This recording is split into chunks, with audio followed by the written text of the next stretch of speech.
Hey everybody, welcome to We've Got Ward, a Daily Planet Films podcast series where we expertly dissect and discuss Ward, Wildbow's triumphant return to the world of parahumans. I'm your host and parahuman interviewer, Matt Freeman, and this is new applicant Scott Daly. Scott, first question. Where do you see yourself in 5 years? Probably talking about Wildbow's books still, I think. Fair enough, yeah. Yes, Matt, as you said, this is the podcast where you and I eagerly dive into Wildbow's world of trauma, hope, and alien-based death powers as we analyze and interpret this wonderful book. This week on the podcast, we resume our game of catch-up. We're almost there, Matt, but we're tackling all of Arc 2 of Ward, Flare. And it's funny, Matt, because I think you and I talked off-air last week about how we really like this book, but we see that the arcs kind of fall into a pretty standard pattern.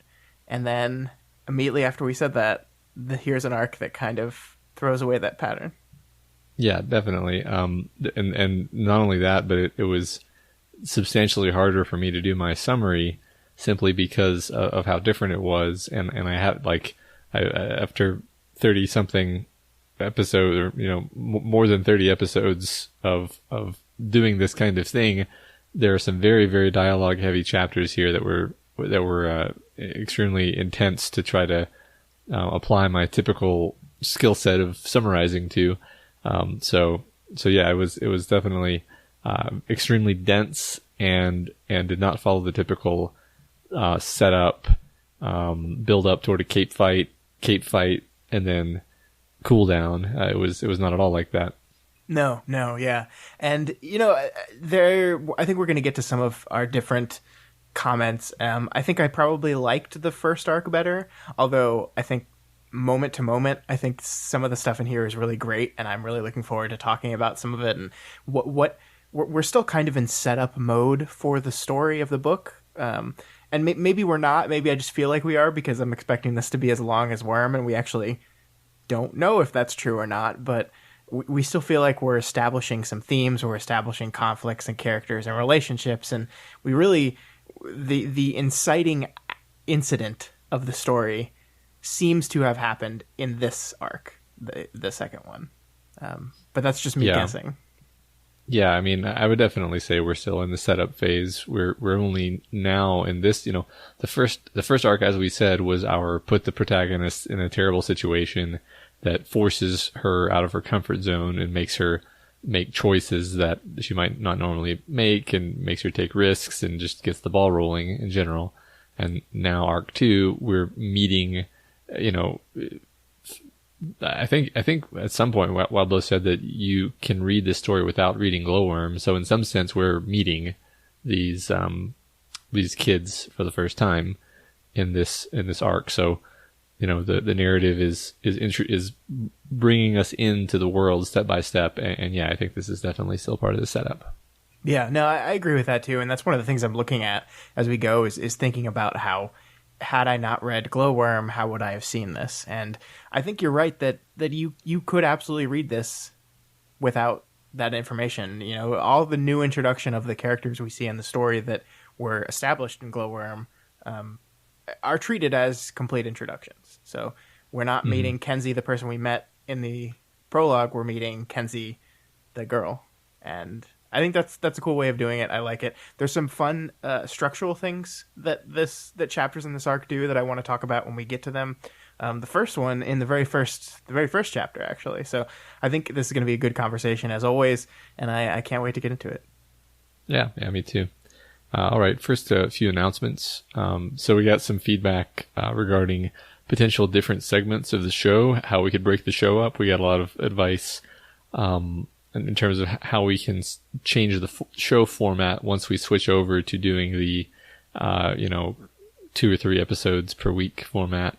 And we've liked all these suggestions, and we have a few of them ourselves that we're going to try out. So yeah, just keeping y'all updated on how the format's going to evolve. Yeah, and I don't know if we're going to see that change next week, because we are going to be caught up after this week, technically. But next week's podcast will still be almost an arc's worth of chapters. It'll be at least 7, possibly 8.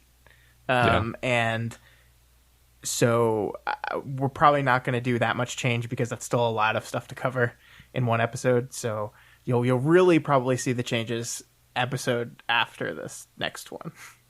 Yeah. If that makes sense. Right. I think I said that right. Yeah. I think that scans. We got a nice comment from Ben Zemo on Reddit. It says, I really like your point about how role models are how we calibrate our own identities with regards to Victoria's difficulty in grounding herself without anyone to really guide her experiences with. Do you think this bit about calibration also applies to Taylor as well? And that she didn't have any positive role models and often negative ones. I think that's really interesting. Yeah, I love that. Yeah, and I agree. I think absolutely that applies to Taylor. And but I don't know if Taylor would have sought out a role model.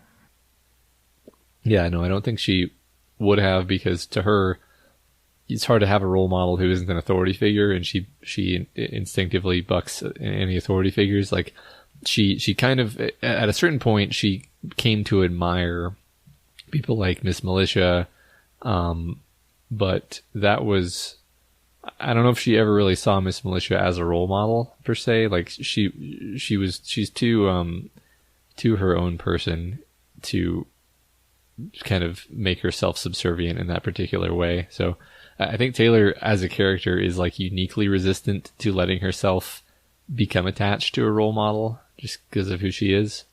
Yeah, no, I completely agree with that. Yeah. It's very interesting to think about, though. So thanks for that comment. Yeah. And I'm very much looking forward to talking about more of your comments once we have the space in the episodes to do them. Yeah, definitely. All right. Arc 2 of Ward, Flare, 2.1. Victoria rummages through her kitchen, rather Crystal's kitchen, looking for something while listening to a reporter interview Chevalier on TV. Chevalier is trying to depict the Wardens as a force for good and significantly different from the PRT. And here's one of the first threads that we establish here that we're going to pick up on later in the chapter, but this entry part in the arc also reflects a lot of things we were discussing last week about this idea of the past versus this clean slate future. This time it's a little more outwardly focused, though, Matt. Like this idea of how can you prove to me that you've changed and you're not the same old person, you're not the same old PRT. And Chevalier's argument here is a good one. It's like, well, in order to prove that to you, you have to first give me the opportunity to prove that. And if you're not given that opportunity, well, that kind of sucks. Yeah, it's an excellent setup for this whole arc, actually. This situation we find ourselves in where, or not even this arc, actually, I would say the whole story up to this point, it's very fitting that people are talking about second chances, but saying, well, not everyone deserves a second chance. But then it's like, well, how do you determine who deserves a second chance without giving them a second chance? Right, exactly, yeah. And as much as I love Chevalier, and I love Chevalier's argument here, that he really seems to be coming from this place of real earnestness that, look, we're different now. Let us prove that we're different. Let us prove that things are not going to go the same as they did last time. And, well, let's pick that beat up at the end of the arc. Yeah, sounds good. So Victoria accidentally tears a drawer out of its casing, not because she's using her strength, but because the drawers are just poorly installed, which is yet another moment of showing what this world is like. This wakes up Crystal, who comes out and admits that she doesn't own any scissors, which is what Victoria was looking for, because she has lasers. Which makes perfect sense, of course. Of course she doesn't own scissors. Why would you need scissors if you can make them with your fingers? Right. This is just it's a tiny little, both these little beats are tiny little fairly inconsequential moments in the story, but I think they are worth highlighting because, like you said, it reinforces that this civilization, it exists. We have houses now, we have electricity, but it's rushed. It might look good on the outside, but it easily breaks down under any kind of pressure. Hey, it's kind of like Victoria. Hey. It's thematic resonance on multiple levels. I also like that Crystal uses her power super casually all the time, and I see this as being, unusual, and it's because she's one of these new wave capes who doesn't really have a secret identity, so she never really had to be disciplined about when it was and wasn't appropriate to use her power. Absolutely, and it contradicts with Victoria, who I'm not going to say resent, but has issues with her power and only seems to use her powers when she absolutely needs to.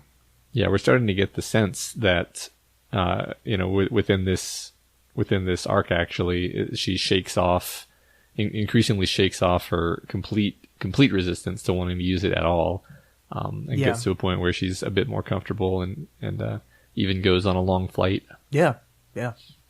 Yeah, so Crystal reiterates that she really wants Victoria to be here and doesn't mind that her presence adds to the general clutter.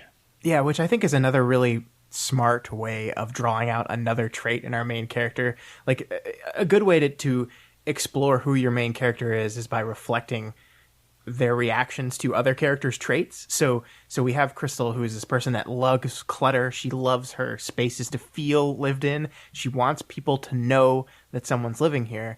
And Victoria really doesn't. And here, partially, it's because this is a place where she doesn't belong. She knows that she doesn't belong in this house. She knows that this is temporary. And that kind of draws us back to everything that I think this arc is talking about, is searching for a place to belong, searching for a purpose. Yeah, I like that the characterization of Victoria as this super organized and focused person is sort of inferential. Like we saw her office, we saw her locker, everything is in boxes and organized, and she's very put off by Crystal's way of living. No one has ever looked at us and said Victoria is a neat freak, but we understand how she is very well just through her actions. Yeah, absolutely. I agree. So we jump to Victoria going to interviews. There's a lot of time skips in this chapter and in this arc, by the way. Time skips, time reversals, very, very interesting structure, which I think you were going to talk about. Yeah. Yeah. So we jump to Victoria doing interviews.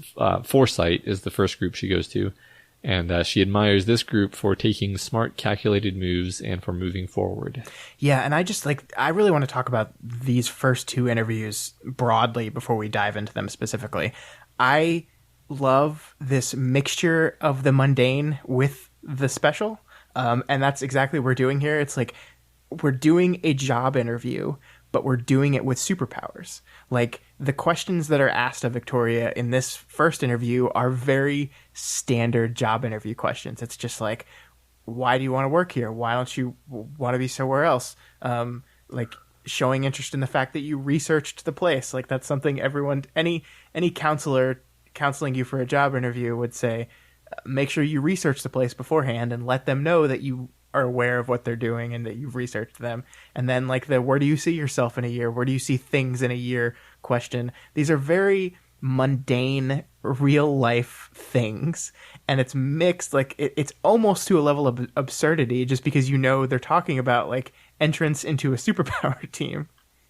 Yeah, right. It's the mixture of the costumes with the businessy type etiquette. Yeah, it's pretty fun. Yeah, and it almost plays as a montage too, like you said. Like, the structure of this chapter is we jump quickly in time between these three interviews. It's basically three little vignettes, and then we see, and then like basically three failures each time. And I think that helps play it as slightly lighthearted.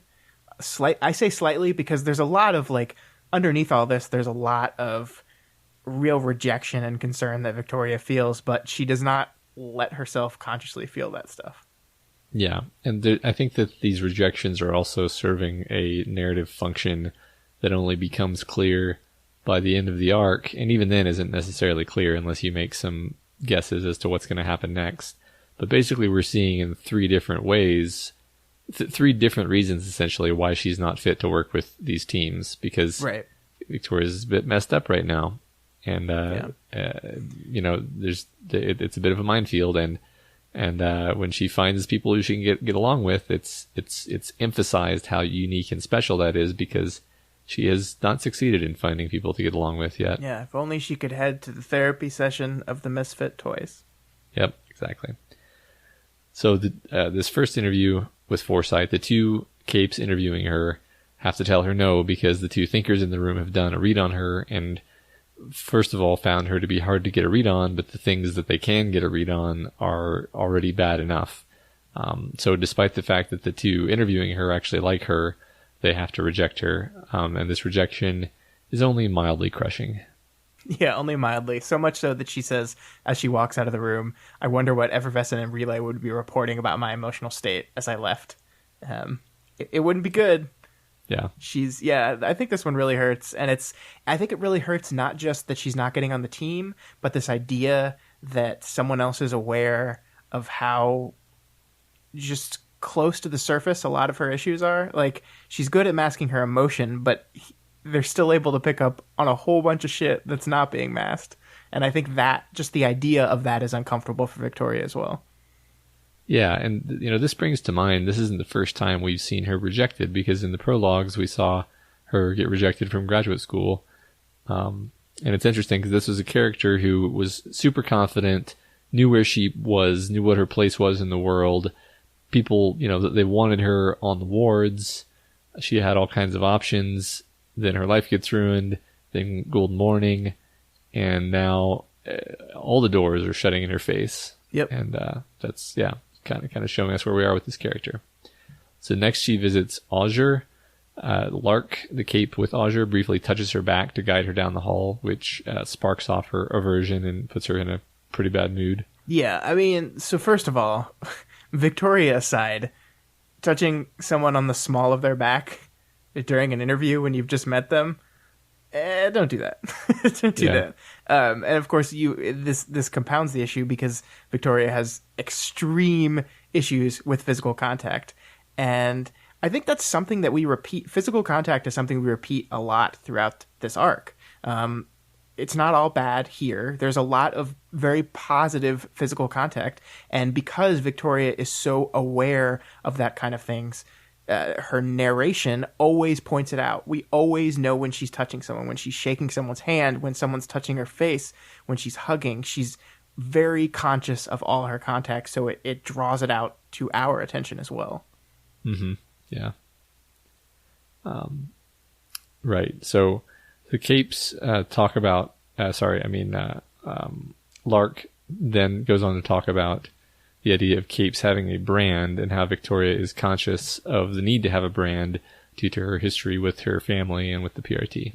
Yeah, and it becomes very, very quickly clear that to Azure, is that how you pronounce them? Azure. It has a U, so I was saying Azure. Azure. I don't know. Okay. To Azure, branding is everything, and I really appreciate the details that Wildbow puts in here that build this image before it's even kind of mentioned to you. Lark mentions that he has a collection of cape cards hanging out in his office, and that Victoria is one of them. Capes, it's like a hint that capes aren't people to him. They're just like these cards. They're collectible things to improve the overall look of the collection.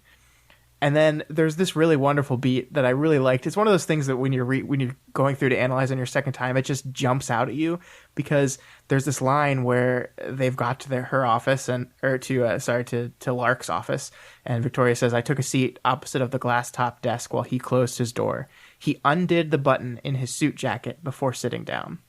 Now, writing is purposeful, right? Everything in writing has purpose and intent. There's a reason why the text decided to show us that a mundane action like undoing the button on your suit jacket before sitting down. Now, this is something that you're supposed to do. This is a very normal thing to do.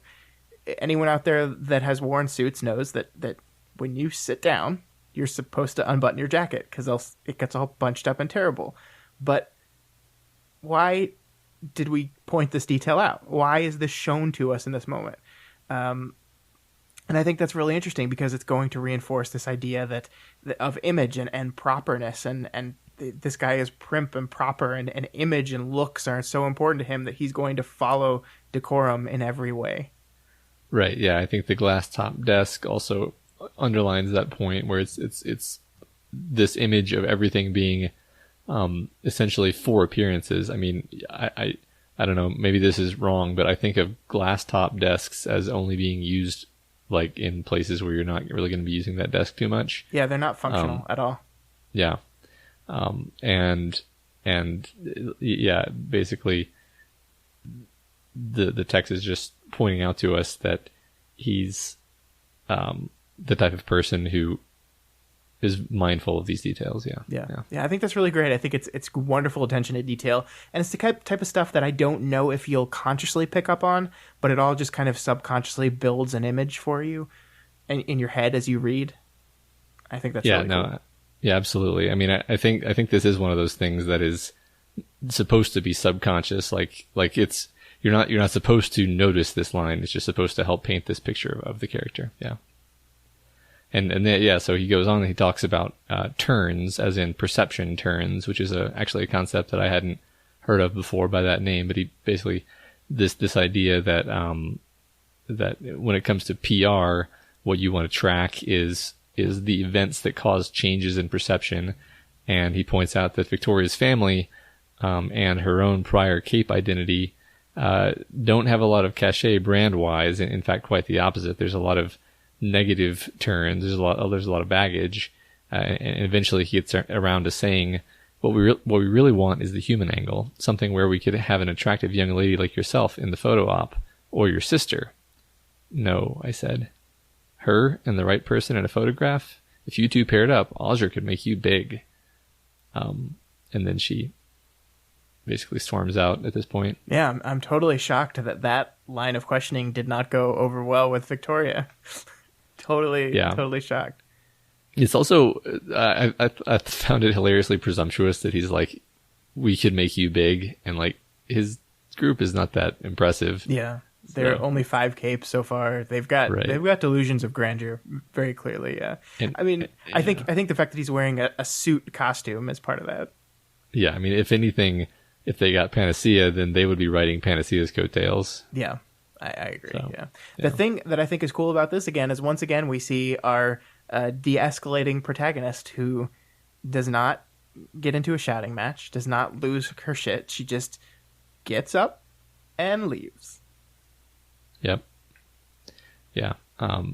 And she impressively keeps her cool through almost all of the events in this chapter. There's maybe only one part where I think she kind of loses control. You know, last arc we were talking about her losing control and kind of not living up to the warrior monk version of herself that she wanted to.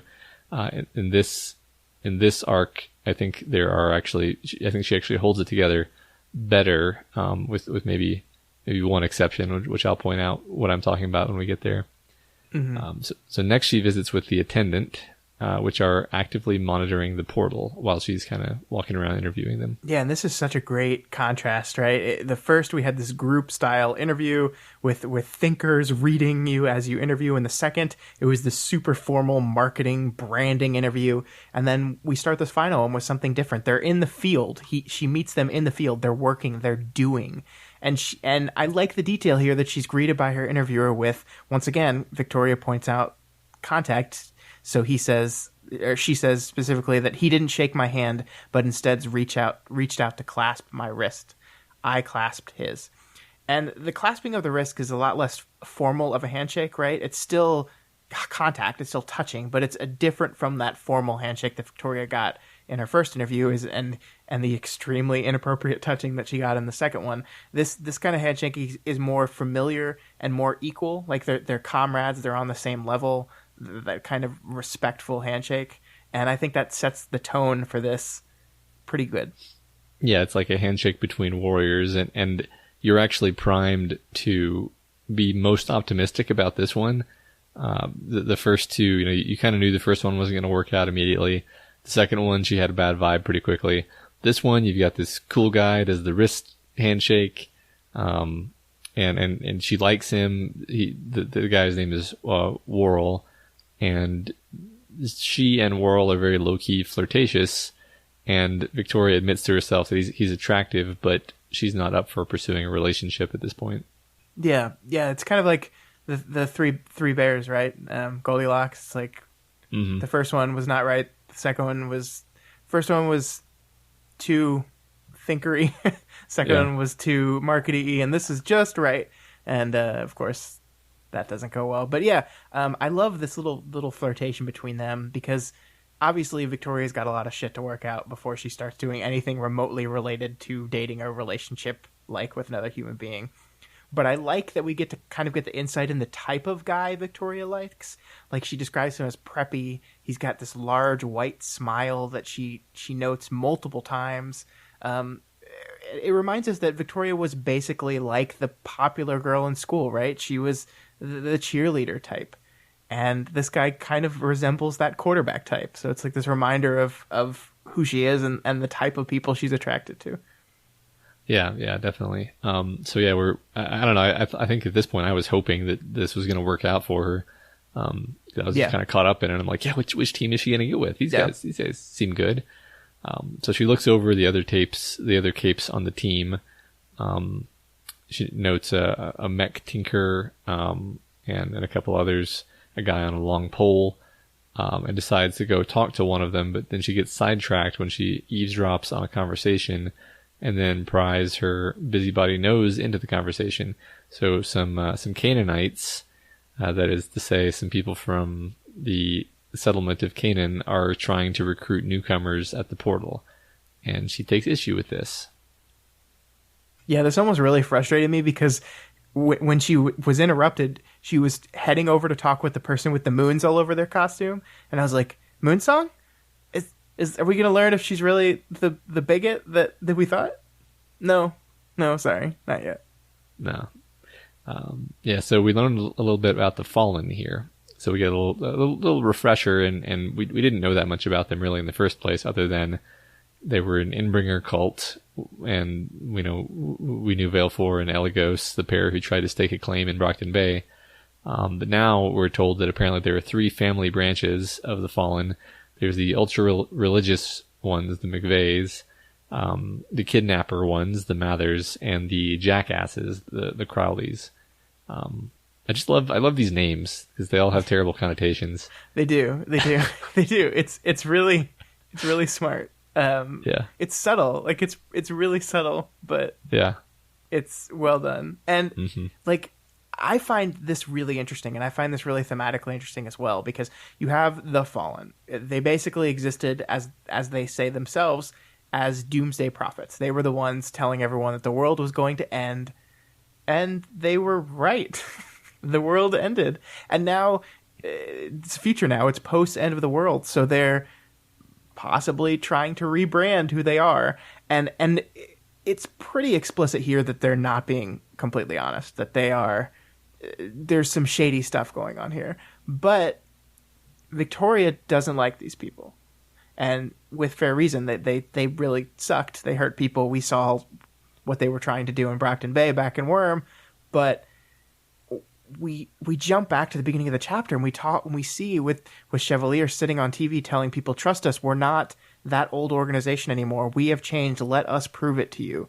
And is generally frustrated by the public's attempts to prejudge them.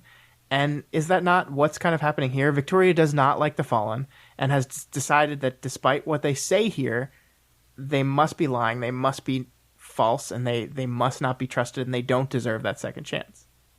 Yeah, it is really interesting. It's almost like she's put this in the bin of people who don't deserve a second chance. And her criterion seems to be, I don't know if I'm being entirely fair to her here, but it seems to just be that her family doesn't like them. They're bad guys, and they don't deserve a second chance.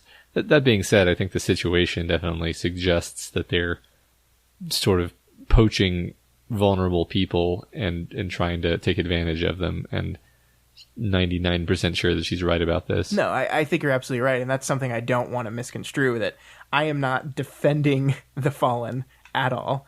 I am just saying it is very interesting, and I think we will see this again in the next chapter.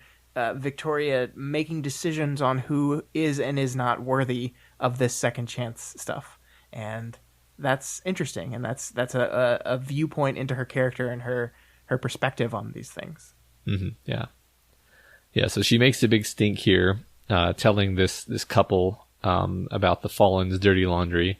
More and more Fallen recruiters start coming out of the woodwork, and Victoria finally lets herself be pulled away by the moon-covered cape after she's satisfied that she's made a difference. Of course, this is after the moon cape has been tugging on her and telling her to leave them alone for some time.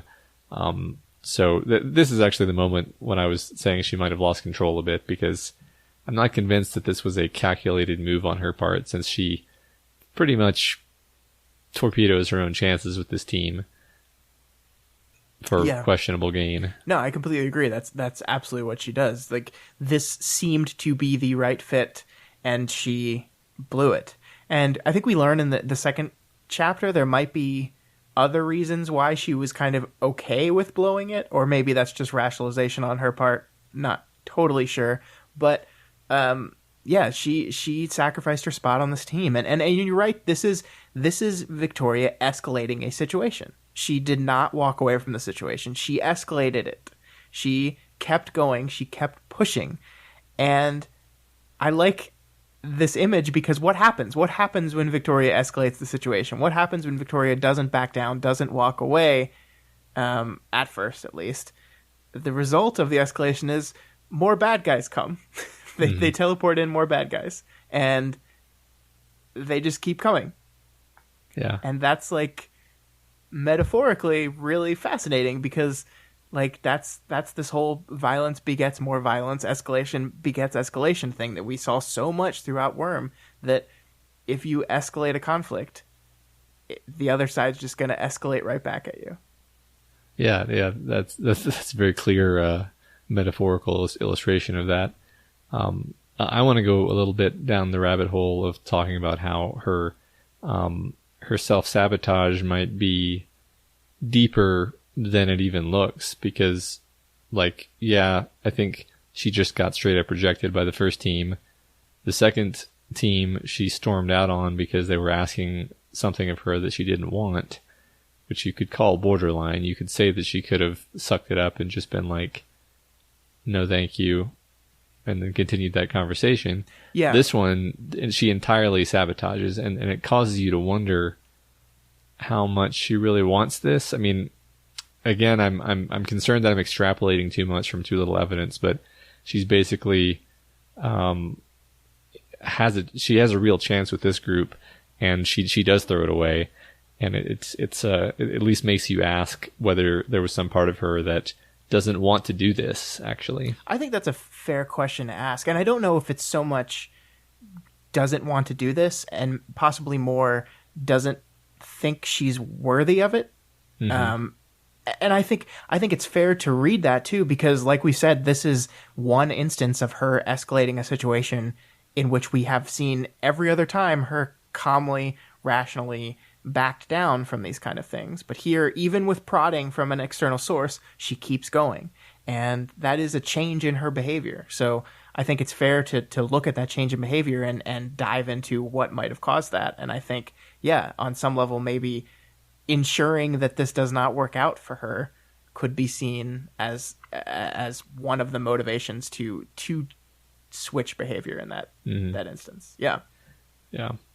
So she flies up, and she hovers over by the cape who's sitting on the long pole, and he says, the man, he's the one bringing them in, keeps the kid close as a shield in case someone catches on. Different kids some days. I nodded. I think every day of going over there and taking him out of the picture, letting him know I know. And I pulled this out just because I liked that, even though, like, it's her insubordination basically that gets her, kicked out of this interview context. But this guy over here, you have a feeling he agrees with her. You kind of suspect they all kind of agree with her in terms of what should be done about the Fallen, but they're all kind of just following orders. And their orders are to just leave the Fallen alone because it's a fight they're going to lose.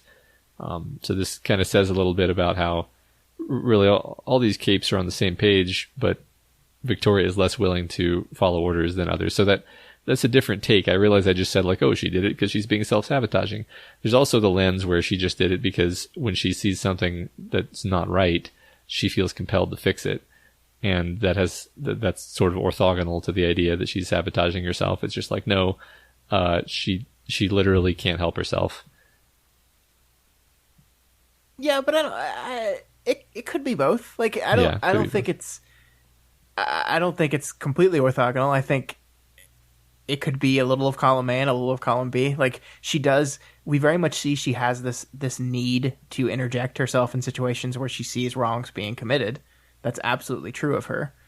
But I still think her continuing to push, not like, it would be one thing to do it the first time. If she had done it up until Moonsong came up and said, no, hey, we gotta stop this, then I think we would say, okay, this is just Victoria being Victoria, but I think there is something more to this. Mm-hmm. Okay. And then we finish this chapter with her thinking to herself, a dangerous and vulnerable thing to have no place to go, which is sort of talking about the people getting off the train, but is actually, of course, talking about Victoria. Yeah, that's very, very, very thin. Obviously, yeah. She's thinking directly about herself. Yeah. Yeah. So next we move into 2.2. So that was our setup chapter and put a lot of things in play. So now Victoria goes to visit Fume Hood in the hospital, which is an interesting turn. Like, I don't think I would have expected that to be the next thing that happens after the interviews chapter. So Tempera is helping with the construction at the hospital and escorts Victoria inside. Yeah, without going too much into it, I very much like the idea of the hospital being a building under construction. The hospital is the place you go to heal or die sometimes, I guess. But here we see that in this place of healing, the building itself is still being constructed. It's not complete yet. You are not healed yet. And to further this, hospitals represent something else to Victoria. She says it herself. They represent her time during those 2 years as the blob thing. They represent her past. And the hospital right here is in a state of change. On one side of the room, there's this completed waiting room where people are sitting and it's functioning normally. On the other side is the construction hidden by this opaque plastic, hiding the part that is not ready and not finished yet. And I just really like that imagery. Yeah, me too. I agree with all that.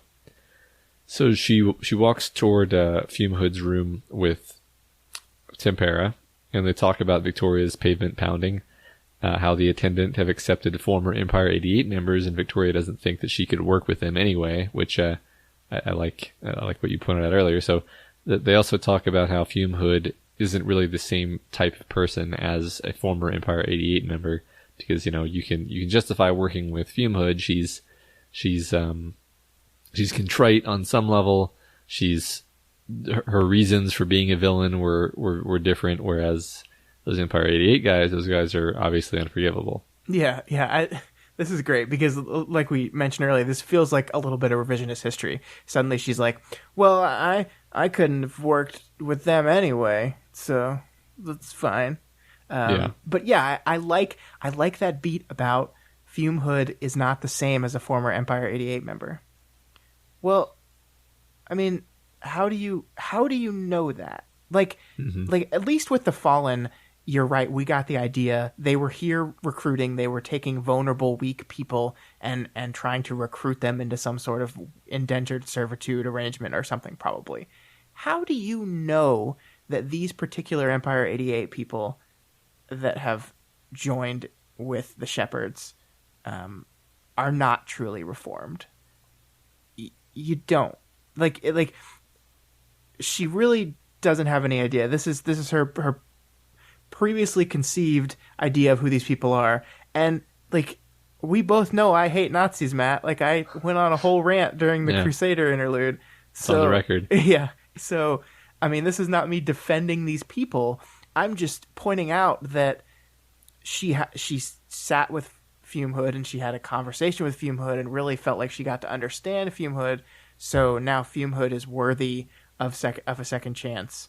But these people that she has not seen, she has not talked to, just because of the organization that they were in prior, they are not. And that's interesting. Yeah, it's interesting who she decides deserves second chances. And I'm kind of forced to say, like, I think a lot of her decision making comes down to, like, well, am I supposed to hate them? Did New Wave, were they an enemy of New Wave? And she kind of views everything through that lens of, like, are they against my people? Even though she's not really in New Wave at all anymore. That's how she sees it. And like you said, it's very easy to imagine a scenario where, for example, say some young, teenage superhero with new powers decides that they're going to join Empire 88 just to collect intel for the PRT and is not actually a villain, and then you're going to hold that against them. Really, you're not going to let them have a second chance in that completely implausible scenario. Yeah, no. And like they could absolutely be scumbags. I don't think that's not what we're not saying. We're just, she has no knowledge. She has no way of knowing in this moment, and she's prejudging them anyway. Yeah. So at this point, after we dragged Attendant a little bit, Tempera tells Victoria that she was offered a position with Attendant. This is like when you're talking mad shit about the shitty person you know, and then the person you're talking to goes, "That's my boyfriend." Yeah. That's always great. Awkward. Yeah. I particularly like this one part though, where they're talking. It's a little bit further on in the conversation, but Victoria says, "When the law or the system fail to outline a process, do what seems right. When it's not clear what's right, go with the law. When neither is clear, reach out." And that's what she's doing here. She's not sure what to do. She doesn't know what to do, so she's just reaching out to people she knows. Yeah, it's cool. She has some pretty good strategies for getting by in the world, and I like how that's explicated. So they go talk to Fume Hood, and they talk about how they would like to be friends, even though the team is splitting up. Fume Hood doesn't really get the point of that, though. Although Victoria kind of makes a case like, okay, well, the point is you have a network, you kind of develop a little support network or a little networking network, and kind of convinces her. So ultimately, they do swap numbers. Yeah, and I think this is when we realized that Victoria came to the hospital because everyone else had rejected her.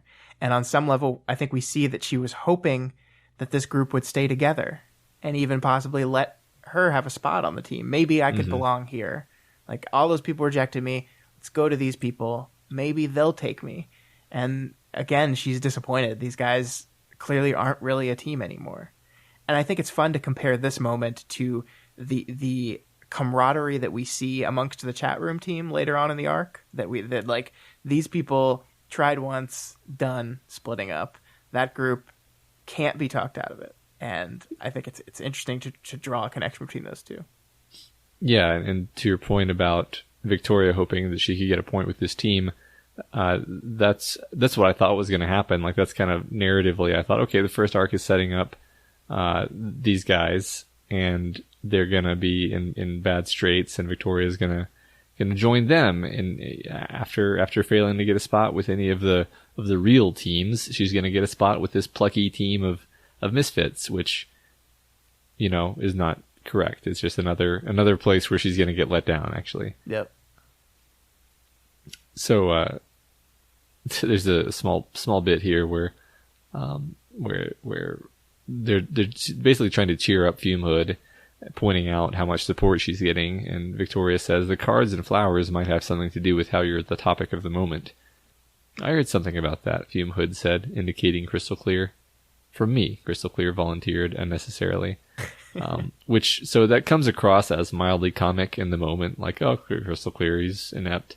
But on reread, I think it's a clue as to Crystal Clear's inability to perceive human interaction when he's in his crystal state. And then he admits at this point that he has a job offer from Foresight.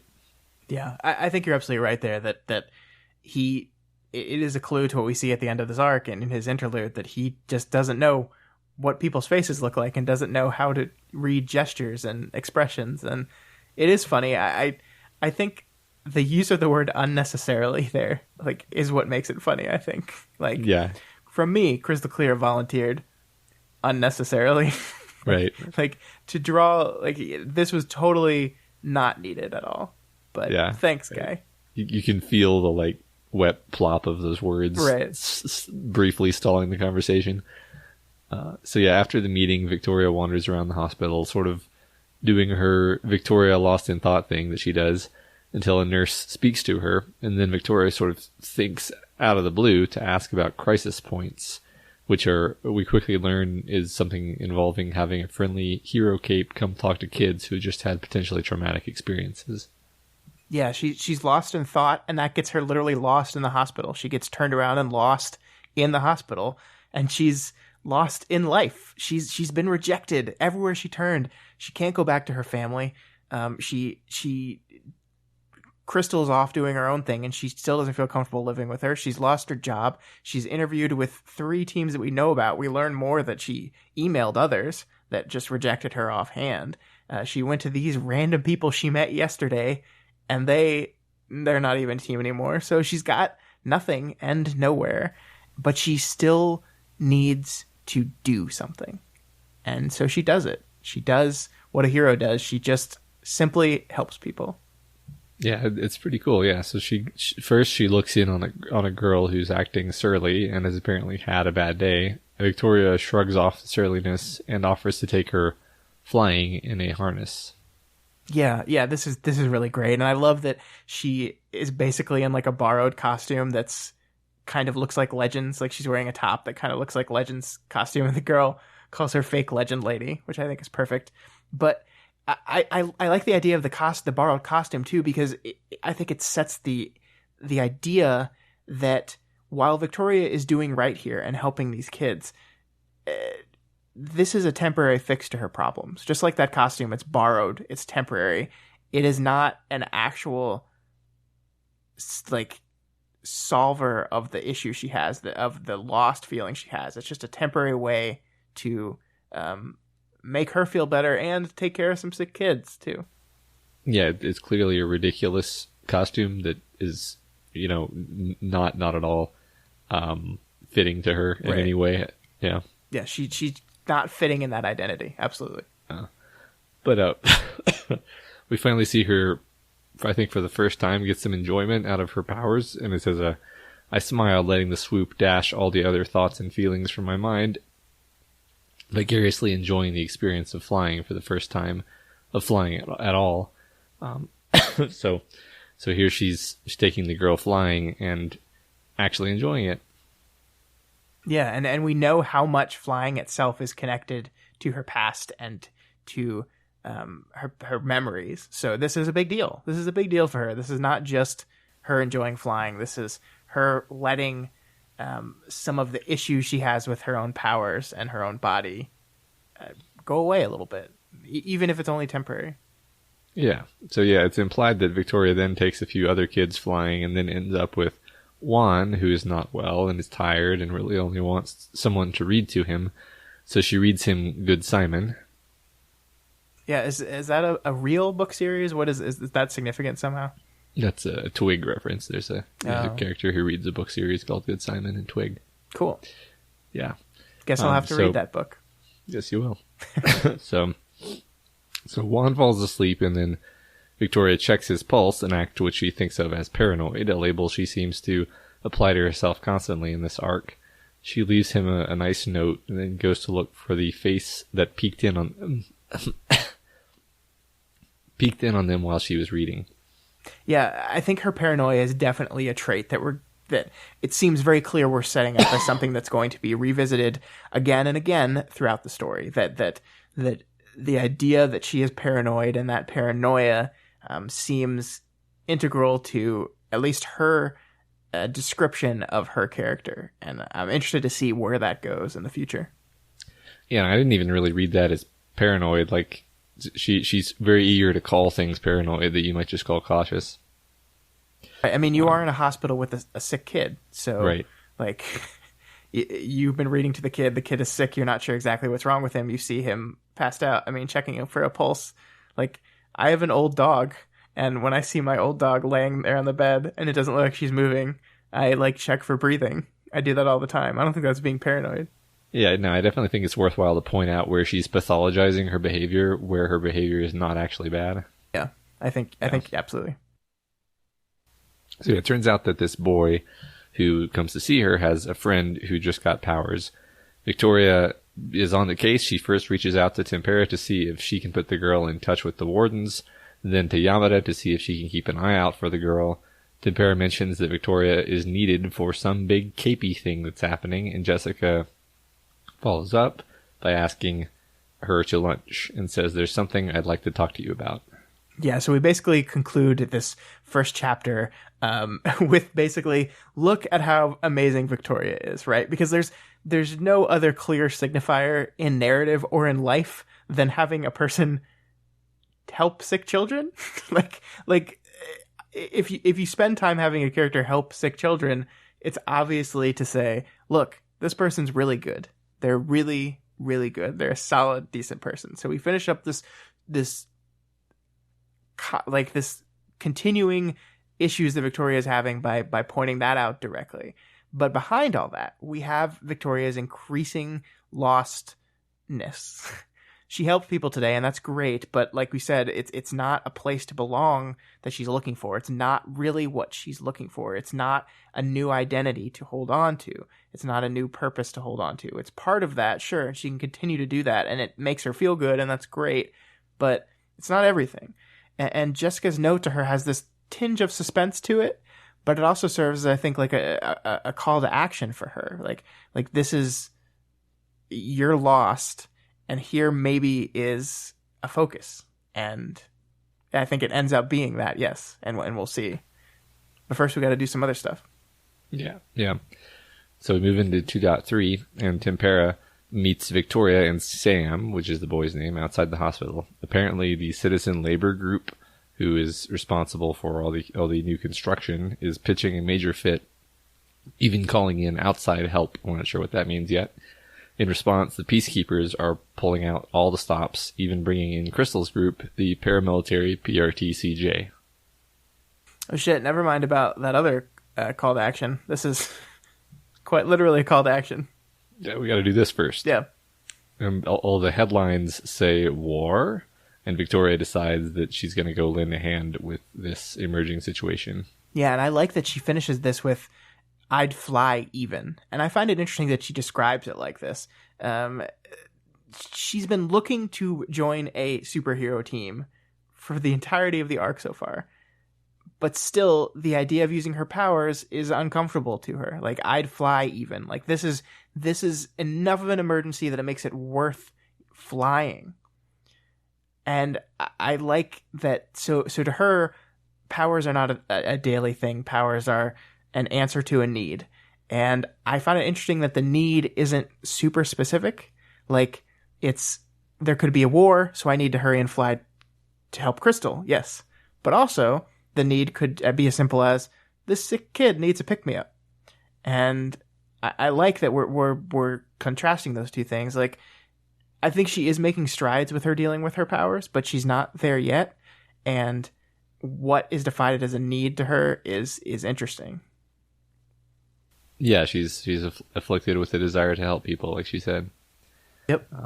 So she first goes to Crystal's apartment, and we get a small sense of Victoria's misgivings about Crystal's career path. Basically, the PRDCJ is a paramilitary group without a government body that it's beholden to. Yeah, that's just like a really bad idea, Matt. Do we know anyone that's part of this group besides the two people we meet in this chapter? I mean, I don't think so. Yeah. I think all the people we knew from Worm that were PRT members have gone to the Wardens.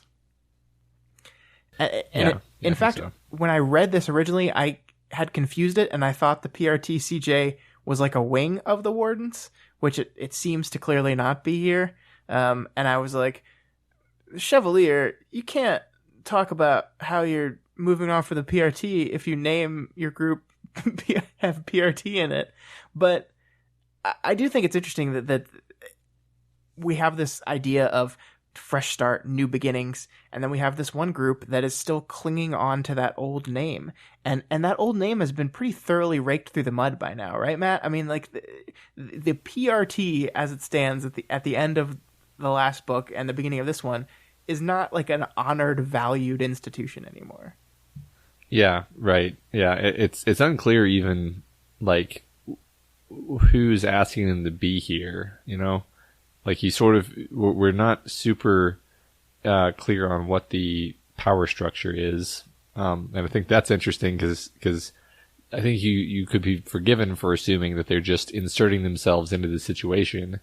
I'm not sure if that's correct, actually, but it definitely makes them seem like exactly the thing that people don't want to see Capes doing. Right. I mean, this is literally what people are afraid of. It's this military cape organization with no government oversight is like literally what people are terrified is going to happen. Exactly, yeah. So while Victoria rifles through Crystal's old sample costumes, Crystal explains a bit of the situation. Apparently the refugees from Bet have gotten on their feet pretty quickly, and it can't all be explained by powers, so basically they know a lot of resources have been coming in from other worlds, and something was promised and exchanged, and this conflict seems to be about whatever that is. Yeah, and I think it's interesting that back when we first learned about the existence of other worlds, and we learned there was an Earth Bet and an Earth Aleph, we learned about all these laws and rules that were put in place to stave off the idea of an interdimensional war. And now society has crumbled, those laws are gone, and we're seeing already we have the potential for a conflict between worlds. Yeah, it's been a very short time too, yeah. So we learn a bit about Victoria from the costumes she rejects and why, I think. She's going for a mixture of aesthetics and pragmatics. I like this bit where she thinks 14-year-old Glory Girl had learned that lesson. It was terminally embarrassing to have a petty criminal watch as you flew over to your lost shoe and put it back on. So like she's kind of mixing in her desire to be fashionable with her pragmatic knowledge of what makes a good, costume. So as she changes into the new costume, she feels vulnerable briefly, the feeling of being undressed reminding her of the helplessness of being exposed in the hospital or the care home. Yeah, and that's just like a healthy reminder, or rather an unhealthy reminder, just how like barely under the surface all this trauma is. Does she go through this feeling every time she changes clothes? Very possibly. Yeah, I wouldn't be surprised if she does, and it may be worse because this is a costume, but yeah, I would suspect so. Yeah, so because we talked about in the past about being, the two of us have talked about being bad about visualizing things, even or even bothering to try to visualize things while reading. I think it's worth pointing out how much detail we get about this costume, the rationale for the inclusion of each part of it, ending with the knowledge that apparently there's now a trend for normal articles of clothing to be worked into cape costumes, which is just a fun setting detail and kind of prompts us to picture these costumes as being different than how we pictured them in Worm. Yeah. On some level, this is all the thing going on in the background while the characters have an exposition conversation technique. But it's not like all this costume talk isn't also accomplishing something. Yeah, I completely agree. Like we've said many times, clothes matter, costumes matter. How we identify ourselves to other people matters, and getting to watch Victoria make those decisions on this new identity she's picking up, even if it's only a temporary one, is important. And I do really like that detail about normal clothes being tied more into cape costumes, because I think it's a reflection of the world and how the world treats and feels about capes. Like, capes are not loved and respected and admired in a way that they were before, so they don't want to call attention to themselves as much. They probably shouldn't have these garish, like, colorful costumes. They should probably blend in a little more, look less parahuman, more human. And I think that reflects that pretty well. Yeah, I like that, and it's also, like, as usual, Wildo kind of makes things do double duty. It also just serves as a realistic settings touch because, people are still getting triggers and capes still need costumes, but the world's infrastructure is just shattered. So, you're going to do the Peter Parker gets his powers and finds a red and blue sweatshirt thing. You're not necessarily going to have the resources to make the badass costume that you would really want. Yeah. I would argue, Matt, this is actually doing triple duty. Oh, yeah? Because a sweatshirt serves as another layer separating Victoria's body from the outside world. Sweatshirts are not like thin clothing. They're heavier, they're bulkier, they don't show a lot of skin. Victoria is wrapping herself up in this thing. Yeah, like that was one interesting thing is she chooses the outfit with the cleavage showing and then puts a sweatshirt on over it. Yep. And she ends up showing far less skin, which I think we've definitely hit a number of beats of like, and we're not even close to being done with it actually, of like guys flirting with her touching her unsolicited, and she's and we've had beats of her being really uncomfortable with her body in many senses, and I think it's, you know, a bit telling in some way that she accepts this sweatshirt at this point to cover up with. Yeah, it is very interesting that she kind of ends up wearing like hot pants. So she's wearing very short shorts because that was the best option she had out of all the costumes. Yeah. So yeah, now Victoria and Laser Dream fly to the site of the labor conflict. And this moment between them, Laser Dream and I touched ground. "I've missed flying with you," she said. I smiled. My emotions were complicated enough in the moment that I didn't want to say anything. I didn't trust my tone of voice or words, or the words I might choose. Yeah, I put that in there because I just really liked it. I liked, like, Laser Dream is great. I think Crystal's a great person and character, but I don't think anyone quite understands what Victoria's going through and what flying means to her. So, yeah, for all the times that we point out that she kind of spaces out, even the people who know her well and notice her spacing out don't fully get how much of a facade her togetherness is. One of the things I am noticing, this being my second Wild Bow story now, is he likes to talk about voice tone. And one of the things we saw many times was when Taylor was being particularly overcome with emotion, she was afraid to speak because she was afraid how the tone of her voice would come out. And we're seeing this also in Victoria, and this idea that, you know, sometimes you lose, like sometimes when you speak, you want to maintain a certain tone, but your voice betrays what you're really feeling. Yeah, like right now, I would like to speak with the tone of voice of someone who isn't extremely sick. Yeah. So then the next thing that happens is Laser Dream's commander, displaying a complete lack of trope awareness, says, "Should be quiet tonight," which dooms everyone. Yeah, at least Alex isn't here to die again. Yeah. Alec. Fuck, did I say Alex? Oh no, I'm going to get destroyed. Alec. Oh, no. Sorry, everyone. God. Yeah. So Victoria takes her spot on the defensive line and raises her force field, conscious of the possibility of being shot. At this point, Sprite, the guy standing next to her, segues effortlessly from polite conversation into aggressive sexual innuendo. I think I laughed out loud when, like, he goes particularly too far, and it says the woman standing to the left of Sprite said something that sounded an awful lot like, "Oh my God, Sprite." Yeah, so Victoria tells him she's flattered, and she really does seem to be flattered, even though she's also kind of having being triggered by it in some ways. But there are the reservations that the body that he's flattering is a flesh golem made by Panacea, and Victoria isn't really in a place to follow Sprite's lead here.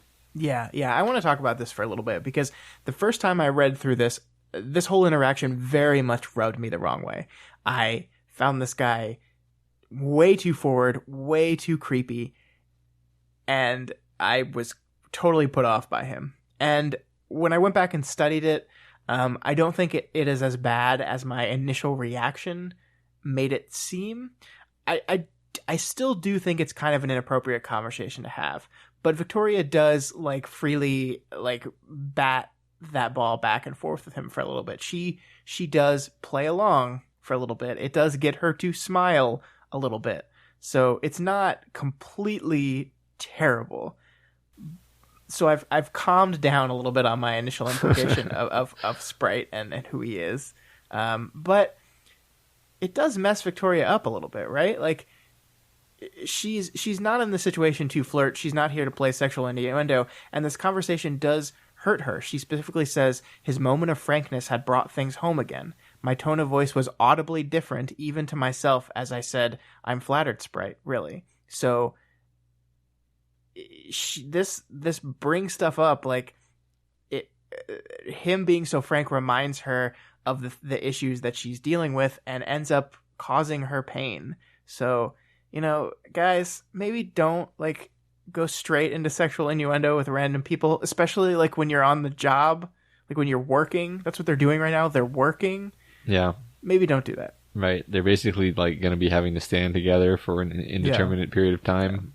like, what if she had just completely shot him down and Right. he just had to stand there? Yeah. What I do think successfully saves Sprite from being a total jackass is the fact that once Victoria does reject him, once she says, "I'm flattered, but I'm not in the place to do that right now," he listens to her. He backs off. We don't really get to see much more of how that conversation would play off. It's very possible that he would not have backed off. He would have found a way back to the same conversation again, but we don't get to see that. So right now it appears that he listened to her, he respected her wishes, and backed off. Yeah. I don't think the text is prompting us to see him as, being a horrible person. But I can see your read on it just as well. So then Shortcut shows up, the really cool guy from the first chapter who's covered in saw blades and stuff. Remember him? Yeah. So he doesn't seem to approve of Victoria. Yeah. And yeah. Yeah. I am shocked that, especially on my first read through, that I was like, oh, I'm liking someone less than the creepy innuendo guy. Yeah. So in the midst of this interaction, somebody notices a scratching sound, and Victoria realizes that her force field is clawing gouges in the road. So she takes to the sky to stop this, and then impulsively shouts out to the construction workers some greetings. Yeah, just for some sort of distraction and some sort of excuse for why she just randomly flew up into the air. Right. Yeah, how terrible is this, Matt, right? Like, oh my god, like, just by using her power, like, I think it's interesting that in Worm, Taylor's emotions were kind of betrayed by how her bugs acted. And here we kind of see that Victoria's warrior monkness is betrayed by her force field. And, like, she's agitated and the force field is digging out at the road. And that's interesting. And I can't believe she has to fly 8 feet into the ground to make sure it's high enough that the arms can't reach the ground. That's insane. Yeah. Overall, this interaction with Shortcut is interesting in a number of ways. So now we learn that it was Shortcut who 86'd her application to advance guard, and apparently he did it because in his mind, her handling of that first scene in the story with the car accident was some kind of underhanded trickery in throwing him under the bus in some way. And then apparently he he just kind of goes on and just like is railing on her and brings up the community center fight, which he had nothing to do with. And it's like this guy has just been like pacing back and forth alone in his apartment, fuming about Victoria for a couple days. And now that he has the opportunity, he's just unloading on her. So that's all insane. But what's also interesting is that Victoria's reaction to this is to just kind of tune him out to the extent possible, which is a surprising reaction, I think. Yeah. She basically just explains herself and then just ignores him. Mm-hmm. And let's talk about this for a bit, because this made me so mad. This made me so... I went back and I reread that chapter, or at least that portion of that chapter, several times to try to see if there's anything I could find there that could be even accidentally misconstrued as Victoria being disrespectful to him and his goal there. And I just don't see it. Like, it's just not there. And I think this is a lesson in how your perception of events can color everything. Because we have to admit that we are in Victoria's head. We are seeing through her perception of the events. And he clearly saw something completely different. Yeah, definitely. And part of this could just be that he's projecting a little bit. Like, there were people there being mean to him and were being rude to him, and she, as much as like she disagreed with those people, she didn't need his help. Like, they had the situation handled. He was not needed there. So like, he's upset about these people doing these things, and he projects that onto her a little bit.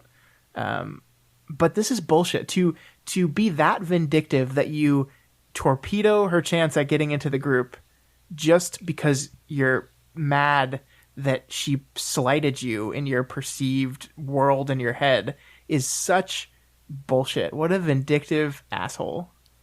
Yeah, right. I guess we're inclined to write this off as just Capes being unstable. Could be, yeah. But yeah, I mean, and I agree with everything you said about this guy being garbage, but I thought it was just interesting that she doesn't, she like stands up for herself a little bit, and then she's just like, all right, I'm done talking to this guy. And she just kind of like stands there and just weathers it. And that's a very remarkable way. Like, I don't know, if somebody, honestly, I'm not even like a cape with trauma, but if someone came up to me and was like, hey, I have a real problem with you and how you behaved the other day, I'd be like, oh yeah, fuck you. Like, it wouldn't, you know, it wouldn't go well. It wouldn't be like me being all Buddha-like, most likely. So it's just, it's interesting to see her behave this way. Yeah, I mean, I can't not respond to comments on the internet. So, like, there's no way that in real life I couldn't not talk back to a person accusing me of something. So, yeah. There is, I mean, there are moments where you see Jessica Yamada come through a little bit, where you see the therapy come through. And I think this is one of those moments. Yeah, I agree. So suddenly there's a commotion, and Victoria and Laser Dream head to the scene. There's a trigger event in progress, but it's a broken trigger. The number of people apparently getting powers is doubling in steps, each step accompanied by a flash of the trigger vision. Oh, shit. Yep, and we segue right into 2.4. The capes all spring into action trying to contain the broken trigger. The order to evacuate is given, but Victoria heads for the area of the trigger event. She finds some people hemmed in against the building and thinks to herself that this situation is worse than any of the incidents she's faced before, including fighting the Nine and Leviathan, because so many people are throwing themselves into the danger zone rather than fleeing from it as they should. Yeah, people are stupid. Yeah. Stupid. Yeah, I think it's cool that I guess we're getting ahead of ourselves, but Victoria takes the time to rationalize out why they would be doing this, and I think that's really fascinating. Yeah, so we start to see the horrible consequences of the power that everyone is getting.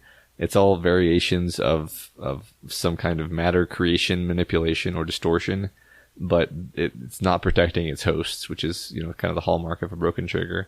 We see a man sprout a tree of matter from his mouth, which basically tears him apart from the inside as it does so and kills him. Yes, humans, go run and get tree mouth man powers. Do it. The man with the power of tree mouth. The man with the power to sprout a tree and die. Yeah, so Victoria repeatedly uses her aura to drive people away from danger, or to change the minds of people who are trying to head into danger. Still, though, a number of youngsters run from her toward the trigger event, probably hoping to get some wacky powers. Victoria gets it. She understands why a person in this situation would want powers, but she also admits that she hates being ignored. Yeah, I really like how this is put, so I copy-pasted it in here. Okay. Like, yeah.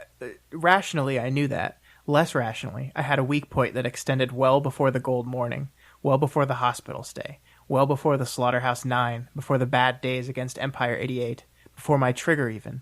I'd spent a fair portion of my post-trigger, and especially in the hospital, thinking about it. I couldn't fucking stand being ignored.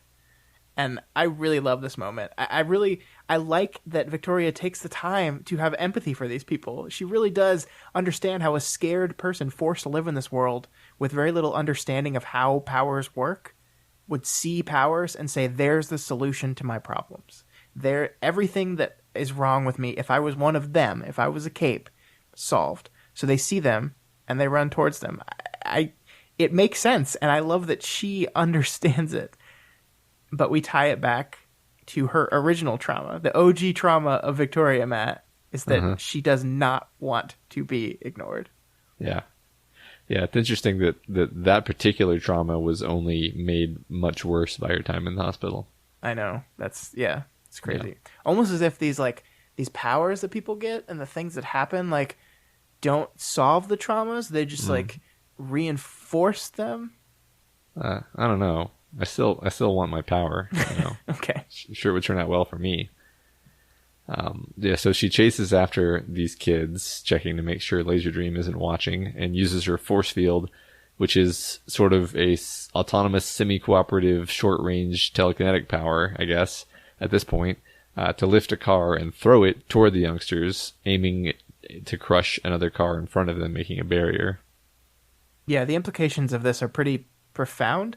I think it was you that reminded me the other day that telekinesis by itself is a fairly rare power in this world. Yeah, I mean, it's always limited in some way. And I guess you could say that, you've got Perrin, who's limited to her materials. You've got Right. Shatterbird, who's limited to materials. You've got people like Cuff, and you've got like Rune. But they're all like, there's usually limits in terms of range or materials. And Victoria has a really strong telekinesis, but a short range. So it's still, though, you rarely see telekinesis that is, I don't know, quite like this. Yeah. This is interesting too, because this is she basically has a new ability now, and when forced to, she will use it. But this is really traumatic because this new ability she has, this new strength that you can call it, is rooted in her issues, her fear that she's just still this monster. I think she calls it the wretch, right? Mm-hmm. Which is very targeted language. Her issues with Amy, her issues with her mom, all this stuff is tied up in this thing, and she'll use it when she really has to, but it's so traumatic, and I wonder what that says about like our past trauma, like metaphorically, right? Because like we said last week, this blob field, which is what I'm going to call it now, because that's the easiest thing I can come up with, is like the perfect metaphorical representation of this ever-present nature of trauma, right? Like it's always there, it's always around you, and she uses it here to give her strength to do something she couldn't do before, and that's the implications of that are very interesting. Yeah, I like that. That's a cool observation. So she stops all but one of them, and the one remaining guy continues running forward, but when the next trigger flash hits, his head stops in place while his body continues forward, and he's dead on the spot. Another girl nearby has the same problem, and we see it says that basically the power has taken root in her brain. Her corona pollentia has been established, but not as a fluid functional thing. It was a nail taking her brain and fixing it to a specific position in reality. So, just gonna skim past this whole part here. Yeah, just in case you forgot, this was a Wildbow book. Here's a fucking space brain nail. Yeah. I mean, this was too painful to summarize, actually, but yeah, there's this girl dies horrifically with her brain nailed into space, and she starts vomiting and choking on her own vomit and spasming, and Victoria holds her while she dies. And yet Victoria's the one later who is able to handle all of this horrible shit. So we're just gonna leave that. We're gonna get back to that later. So she starts saving individual people from the area, even as they fight her.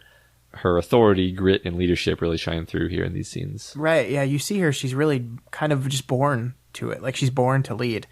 And I think it's cool that also in this moment we see her internal monologue about her trauma just kind of fading away. She's not talking about how weird it is to fly. She's not thinking about it. She doesn't space off really here. She's just doing.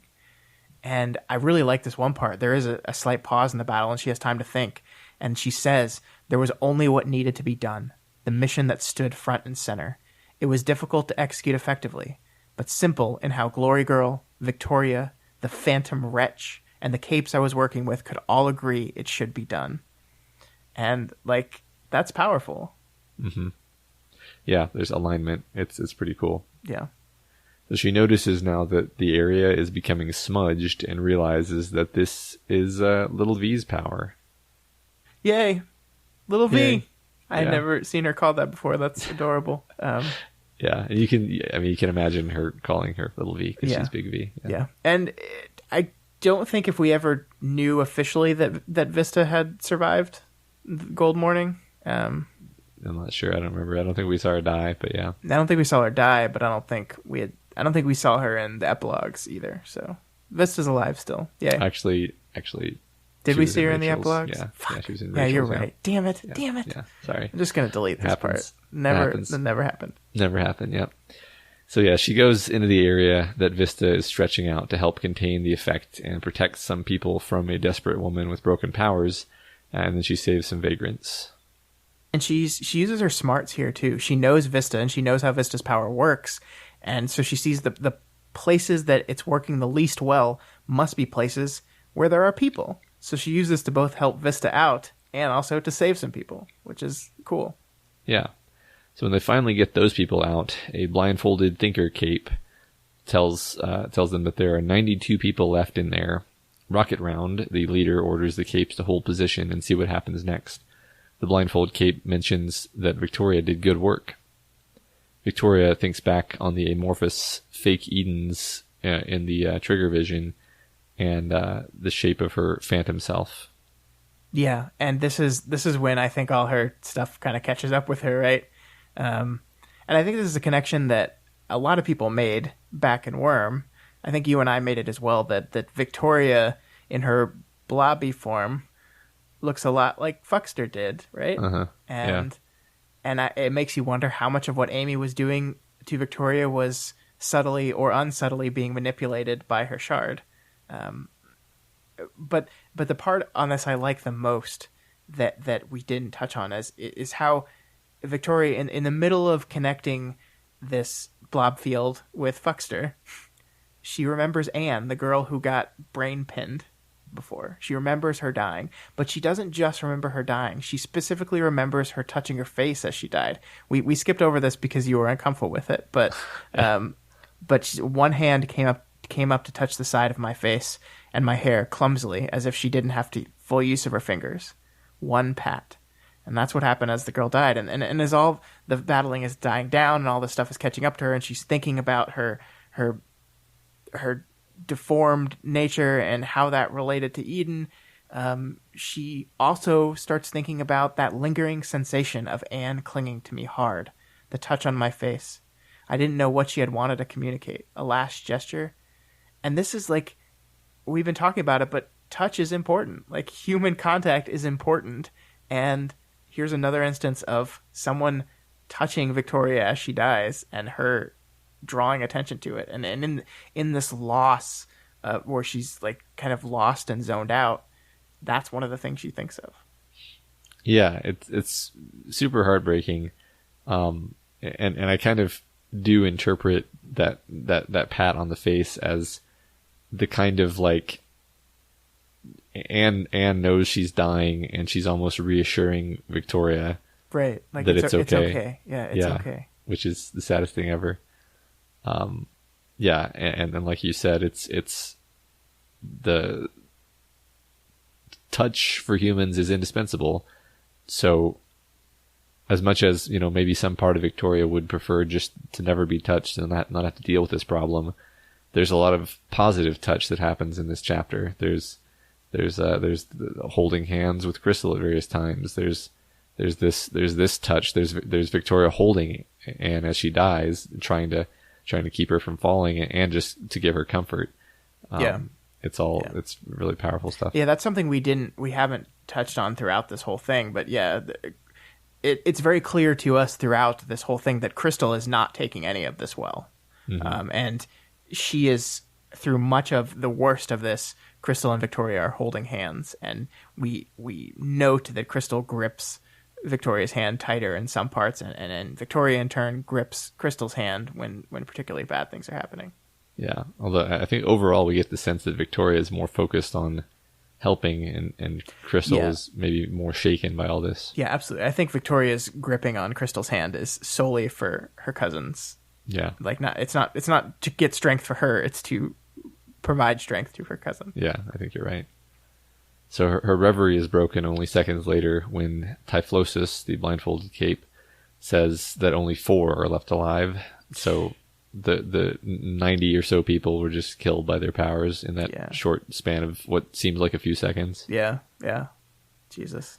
And then when they go in there, they find only one man left standing on a hill, fixed in place like all the others.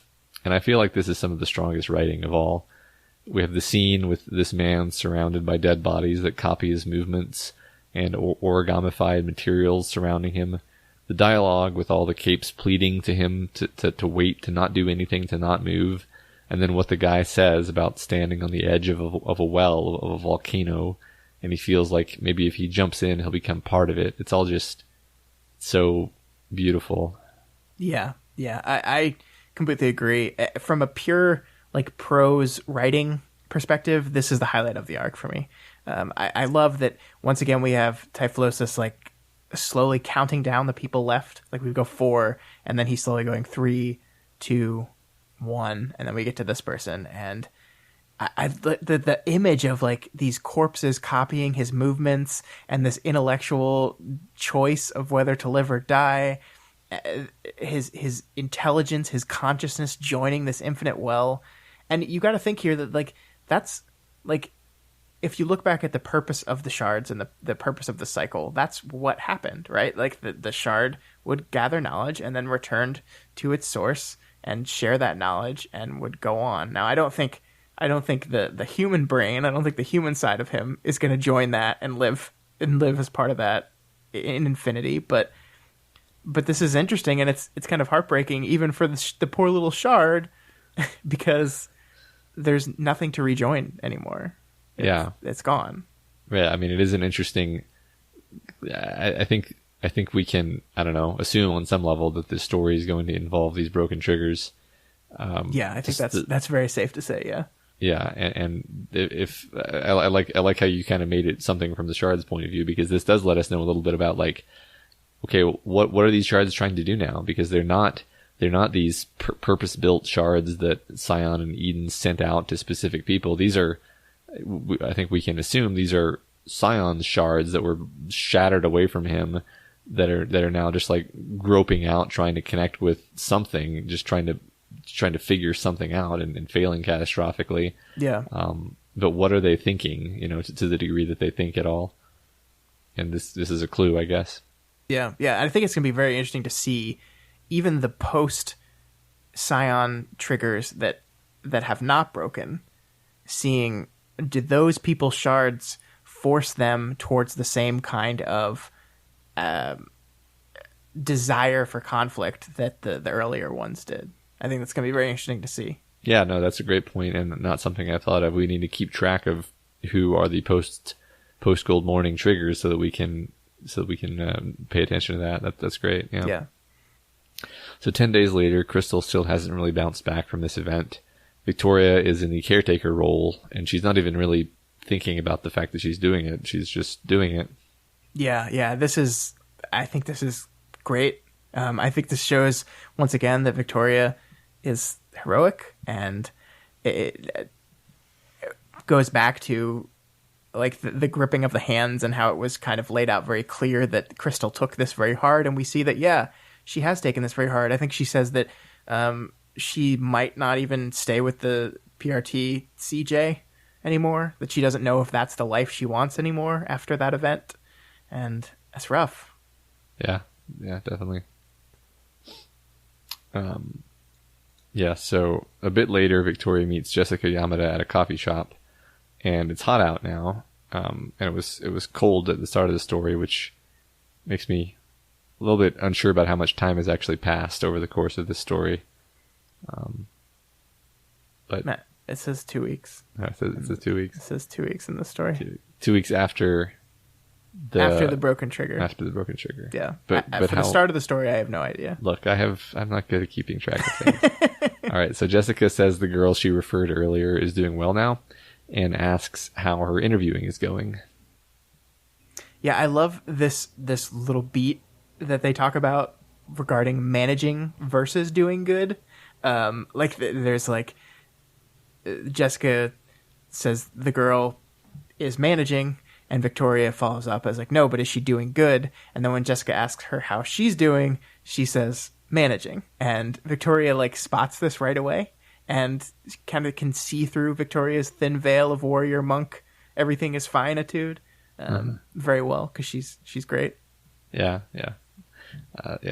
So this is a fun scene, though, because it's not, I mean, as much as they're kind of using these therapeutic techniques on each other, it's not therapy. It's a two-way conversation with Victoria asking how things are going in Jessica Yamada land, and Jessica admitting that things are a bit intense on her end too, and that she may have made a mistake, and she's actually asking Victoria for help here. Impossible. Jessica cannot make mistakes. I refuse to accept this. Yep. You're right. It's all a thinker ploy. No, but I think this is actually pretty smart of Wildbow to do. Jessica Yamada is a great character, and she's a very popular character. And there is a certain reverie for her as a character. And so I think people have built her up as kind of like not even parahuman, but like metahuman, like she's better than everyone else. And she's perfect, and she can't do anything wrong. And I don't think there's anything in the text that says that. I think that's just kind of fandom, and us too. Like I did it. I'm responsible for it as well. But there's that she's become this larger than life person. So the idea of having what instigates these two groups of people that we met in the prologues and meeting each other is Jessica making a mistake is pretty important, I think, because it makes her a character, a person again. It specifically says, no, she's not perfect. No, she's not this great, amazing, wonderful person that always does good and always makes the right choices. No, she can make mistakes. She's a human being. And the mistake that she has made could possibly have huge implications for how the story is going to go from here. Yeah, I do wonder where things are going to go, because that's going to reflect back on whether or not this was actually a mistake. Yeah, which I think we're going to have a lot to say about at the end of the therapy session, at least. Yeah.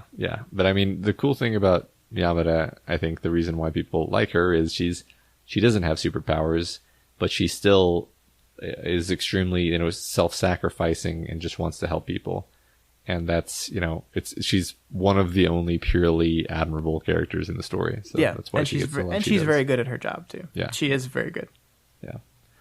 So Jessica, we move into 2.5, and Jessica first clarifies that she's aware that there's an imbalance of power between the two of them because of the nature of their relationship.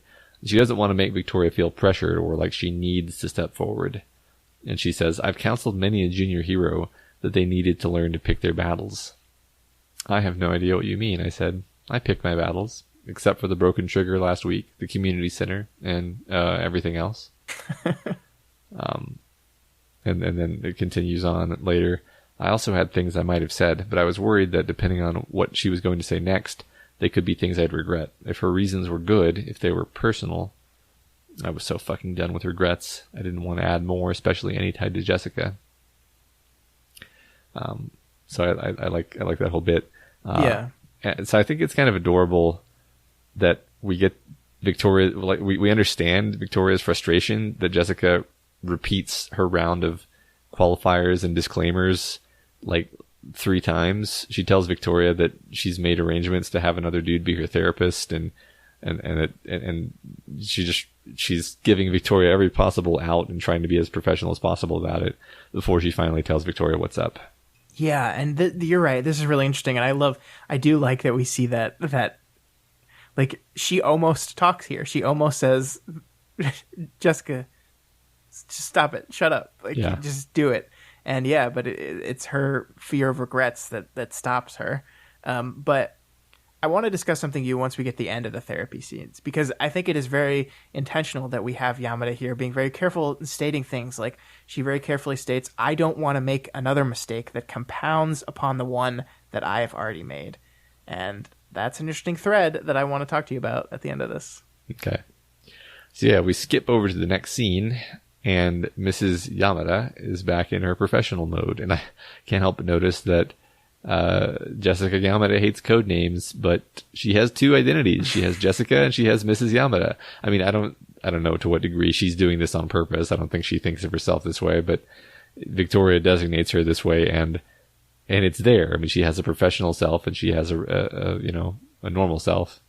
Yeah, and for everything that I understand about Jessica Yamada, I think she'd be really annoyed by Victoria's comparing that to Cape for civilian name things, like really annoyed. I think she'd be like, no, that is not the same thing at all. Yeah. But yeah, I think this is an obviously drawn out comparison. Jessica is the person who can ask favors from old friends and patients, and Mrs. Yamada is the therapist. There is a difference there.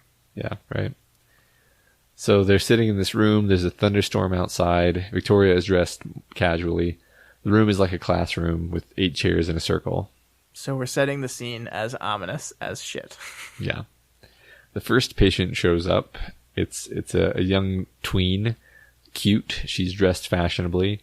She's, in fact, dressed so well that Victoria at first assumes there's some doting mother figure who put in the effort. Man, I thought this was supposed to be ominous. Yeah. Oh, this is very ominous, Scott. So this girl says, gosh, you're pretty. I was momentarily lost for words. Very direct. Thank you, I said, glancing back at Mrs. Yamada, hoping for a cue. She was focusing on her notes. She briefly met my eyes, but communicated nothing. So I find that, I mentioned this just because there's a lot of beats throughout this chapter of Victoria looking to Yamada for some kind of lead on what she's supposed to, how she's supposed to take some of these interactions. Right. And Yamada just never gives her anything. Never. Yeah. Which never. makes it even more like, what is going on here exactly? Yeah. I like it. So, especially because of how the chapter is structured, how we jump back and forth in time, since we don't know what's going on at all. Mm-hmm. That helps reinforce that. Yeah. Yeah.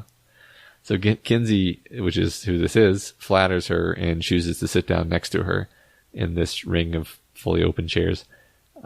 Yamada appears concerned at this. What was your take on this?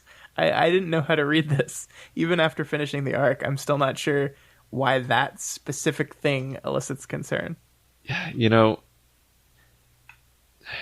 I think there's this idea, which isn't definitely not entirely mine, that Kenzie attaches herself to people and gets quite Remora-like, and we don't really know how bad it can be. We do know that her old team is terrified of her and wants nothing to do with her. Yeah. And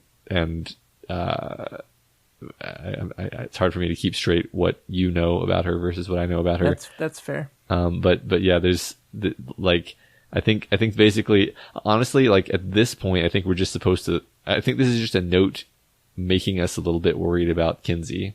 Yeah. Which it does. Fair. Yeah, which it absolutely does. Yeah. Yeah.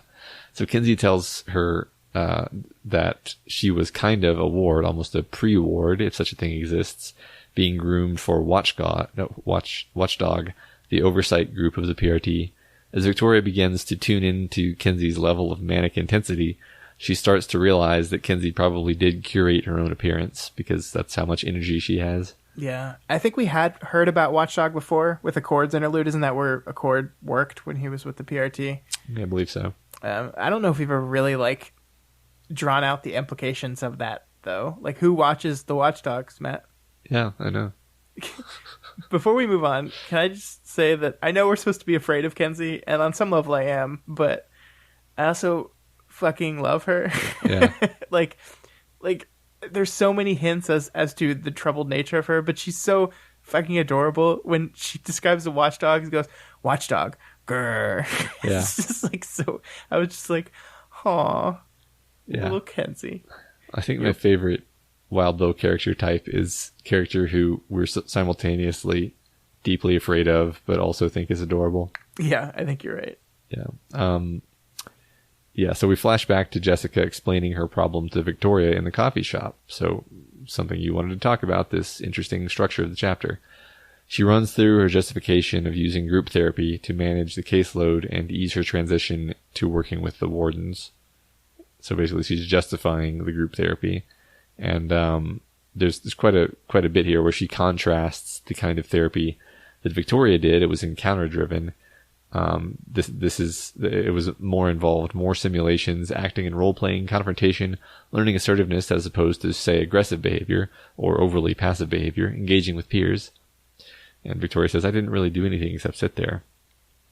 And then Yamada says, but you wrote the scripts, you listened to the others, and you visualized ways you wanted the conversations to go. I got the impression it was pretty intense, even when you were a step removed in your participation. Sure, I said. A large part of what I contributed to those sessions had played into my last interaction with my mom. So definitely pulled this out because this is kind of explicitly saying something that I think we've guessed or maybe subconsciously known all along, that a lot of the algorithms that go into governing Victoria's behavior and making her as effective as we see her, as good at coping as we see her, were all these therapeutic things that you learn how to do in therapy in the hospital with Yamada. Yeah, therapy works. Yeah. It works. Yeah, and I like this. Like, I like that Victoria writing the script, she's listening to others and visualizing. Like, maybe it's not so much she's a natural born leader. Maybe it's this role in this group therapy that drove her to these leadership qualities. Yeah. Maybe there's even a case that, like, it rounded off a lot of the rough edges that Glory Girl had and made what would have been sort of like a brash and too sure of herself person into a good leader by making her a better listener, making her more self-critical, stuff like that. Yeah. So then we zap back into the therapy room, and 3 more people arrive. An unknown boy, who turns out to be Tristan, and 2 people she knows. It takes a moment for Victoria to recognize the woman and vice versa. And we see that now Sveta has a body, and Weld watches happily as the 2 women hug and cry. And then, so do we. Yep. Matt, Sveta has a body now. I know. And she's with Weld. God, it's so perfect. Weld even says it's perfect. Yeah. It's so great. Like, this is beautiful. And the amazing thing is we were never shown the Victoria Sveta relationship. Like, it was hinted at. Like, I believe, like, there were heavy hints that Yamada was going to attempt to have the 2 meet each other and interact with each other, but we didn't ever get to see it. But we feel it here. Like, you feel it in this hug. Like, the importance of this hug and what it means for both of these people is so impactful. Yeah, it's great. It's very appropriate to the themes of this story that we would have these 2 damaged people meeting after having regained sort of, I don't know if superficial is the right word, but yeah, a superficial measure of normalcy, enough that they're functional, that they're getting by, that they're managing, as they said earlier. But, you know, there's still a lot going on with Victoria, and while Sveta really does portray an image of being someone who is very kind of at peace and moving forward and getting better, you know, she's got a robot body. She's not, you know, she's a very optimistic person, but she's still struggling, I think. Right. And we also don't get to see inside her head and see what her thoughts are like. So right. Yeah. So yeah, we learned that Sveta's body is prosthetic, not even tinker made, but very high tech. I like this moment where Victoria hopes that somebody will tell her if stroking Sveta's actual body through her kind of hair is dangerous, and remembers that they might assume she has her force field up. Yeah. Because why wouldn't you have your force field up at all times if you're a glory girl, right? Right. Yeah. But Victoria doesn't pull away even as she thinks of that, and I think that's wonderful. Mm-hmm. Yeah. So another kid shows up, braces, black t-shirt, cargo pants, wearing headphones, another tween, Chris. Yeah, well, when I first was trying to figure out who the hell Curious Cephalopod was and what was going on with them, I did not imagine just a kid wearing braces. That's not what I saw coming at all. Yeah, me neither. I almost think there was some misleading stuff being thrown around in the chat, but I guess we'll probably find out more later. Yeah. So Weld expresses how happy he is to see this reunion, and then he departs. Tristan introduces himself and mentions that he has a twin, Byron, who dyes his hair blue in contrast to Tristan's red, I believe. Yeah. Here's where we do this thing, Matt, where we pretend not to already know who and exactly where Byron is until the story reveals it, even though clearly we do because we've read this whole thing. Yeah. No, I don't know what you're talking about. Tristan talks about how he had previously claimed to be the #1 fan in the Weld fan club, and that he was crushed when Sveta admitted that she was actually his girlfriend. Oh my god, they're dating? Yeah, it's beautiful. It's so amazing. That's perfect. I know. I love it. Makes me so happy. I love this. And I like so then Kenzie says she's living with him and they sleep in the same bed and they make each other breakfast. And I love that it's Kenzie who delivers this, because it has to be a tween who delivers this kind of right. like naive description. Yeah. It's so wonderfully childish, yeah. And it's childish in that perfect tween way where like she's fully aware, but she's not gonna say the word. She's gonna mask it with other stuff. They make each other breakfast. Yeah, right.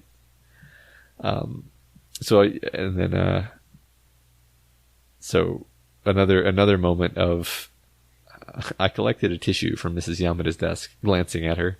She seemed pretty unbothered by this so far. And so I like that we keep checking in with Jessica. It reminds us that we're supposed to be asking, like in the background, okay, so what's wrong here? Why did she need Victoria's help? And it's just a nice way of keeping that tension stoked in the background. Yeah. And it ties into the fact that we're employing this time jump technique, right, where we jump back and forth between the coffee meeting and the therapy session. So we don't know what's going on. And it's slowly being revealed to us while we're going through the beginning parts of this meeting why Victoria is even here. And I think that's why the technique works, right? It's like instead of just skipping the meeting, the coffee meeting entirely to keep this a reveal, we jump back and forth. And so we're learning things as we go, but then we jump back and we kind of contextualize the group a little more as we meet more of the people. I think it's very clever, and I think it works very well. Yeah, me too. Now another kid shows up, a 16 or 17-year-old with ripped up and worn clothing, a bit cut up on his face and very unkempt. It's Rain. Don't you mean Up 5? Yes, I do. Yeah, for some reason in this moment, the fact that he's got like cuts on his face is very curious to me. I'm like, what have you been up to, Rain? Yeah. So they talk obliquely about power stuff, and they all agree that they could benefit from a shit's complicated don't ask card. Yeah, it's a great idea. Maybe they should just make Rain's superpower or superhero name complicated, because he loves to use that word. Yeah, I mean, it would be fair too, because that would certainly, since he has like 15 different powers, it would probably feel complicated. Yep. To fight him. So when Sveta mentions being in the asylum with Victoria, Chris, who hasn't really spoken up till now, immediately jumps on this, asking personal and unpleasant questions. Sveta steps in to apologize for accidentally breaching a confidence. And Victoria thinks on its own it was something I could handle most of the time, but it might have been a return to the group therapy session, the presence of Sveta and Mrs. Yamada even, and possibly the fact that I'd had a few reminders and it was harder and harder to surface, while it almost felt like Chris was pressing down. So basically, she's got that sinking feeling again, due to the contextual clues, and now she's got Chris here who's making it harder on her, and basically from the outside looks kind of like Chris asks her this question and then she just kind of spaces out until Yamada steps in and tells him not to pressure her. Yeah. That's very true. And it's Chris was already this mystery for us, right? Like in the prologue, this really weird mystery, and we're seeing him here still mysterious, but we're painting him in a bad light, like immediately. Like he's pushing where he wants. Even after Yamada steps in and Victoria gives a half-hearted, it's fine, Chris also keeps pushing and keeps questioning her. Yeah. And we get this very interesting description of him too. Like Victoria says, something about him bothered me. It wasn't just the slant of his questions or the way they felt like they were pressing at me, but his demeanor and the little things about his appearance I couldn't put my finger on. The messiness of his hair, that he has 3 cowlicks, and with his hair pushed back by the headphones, it looked like small bald patches were on his head, and how he held his hands. It's like she is just put completely off by him, both in his questioning and just his look. And we get no answer to any of this yet, at least, but we are very put off by Chris as well. Yeah, I agree. It reminds me of the mistake that I made in the glowworm chapter, where I accidentally said that Kenzie described Tristan as being like threatening over the internet. Actually, what she described Chris as being threatening over the internet. And in person. And in person, apparently. Yeah, right.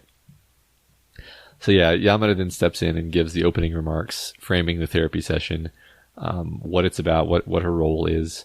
And then the final member shows up. Long white hair, pale irises, a black strappy dress. Kenzie mischievously calls her boss when she comes in. It's Ashley. So now that everyone is here, before we get any further, I can't help but wonder if it was easy for you to connect these people to their Parahuman Online profiles or not. I can say some were. Like, I grasped Kenzie and Ashley pretty quickly, obviously, but and Ashley probably only because I was in the threads and was sort of immersed in other people's figuring things out, but it was harder for me to put together the other characters. Yes and no. I mean, like, I didn't know Tristan at first, but we had his name. Like, we had his full name from the Moonsong chapter.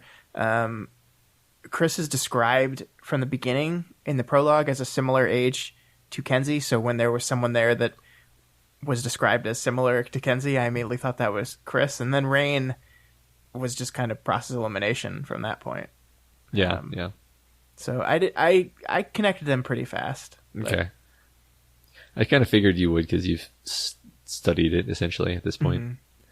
Yeah. So we get some small but important info here that this is the second to the last session. So there's a little bit of a ticking clock element. Victoria is being brought in because her experiences make her, quote, exceptionally well equipped to address the topics that came up last session. Which is still a mystery to us. Yeah. Exactly. Yeah, right. Which we're gradually going to get what that is.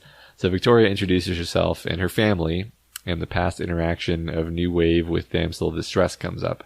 I do wonder how this parsed for you, because people were theorizing that Mangled Wings was Damsel of Distress pretty much from her first chapter in the prologue. Mainly, the main piece of evidence being her arms were these elongated claw things that Bonesaw made to help her with her power. But Victoria thinks of Ashley as dangerous, unpredictable, and prone to self-sabotage. Yeah, that's interesting. I did not see this character coming at all.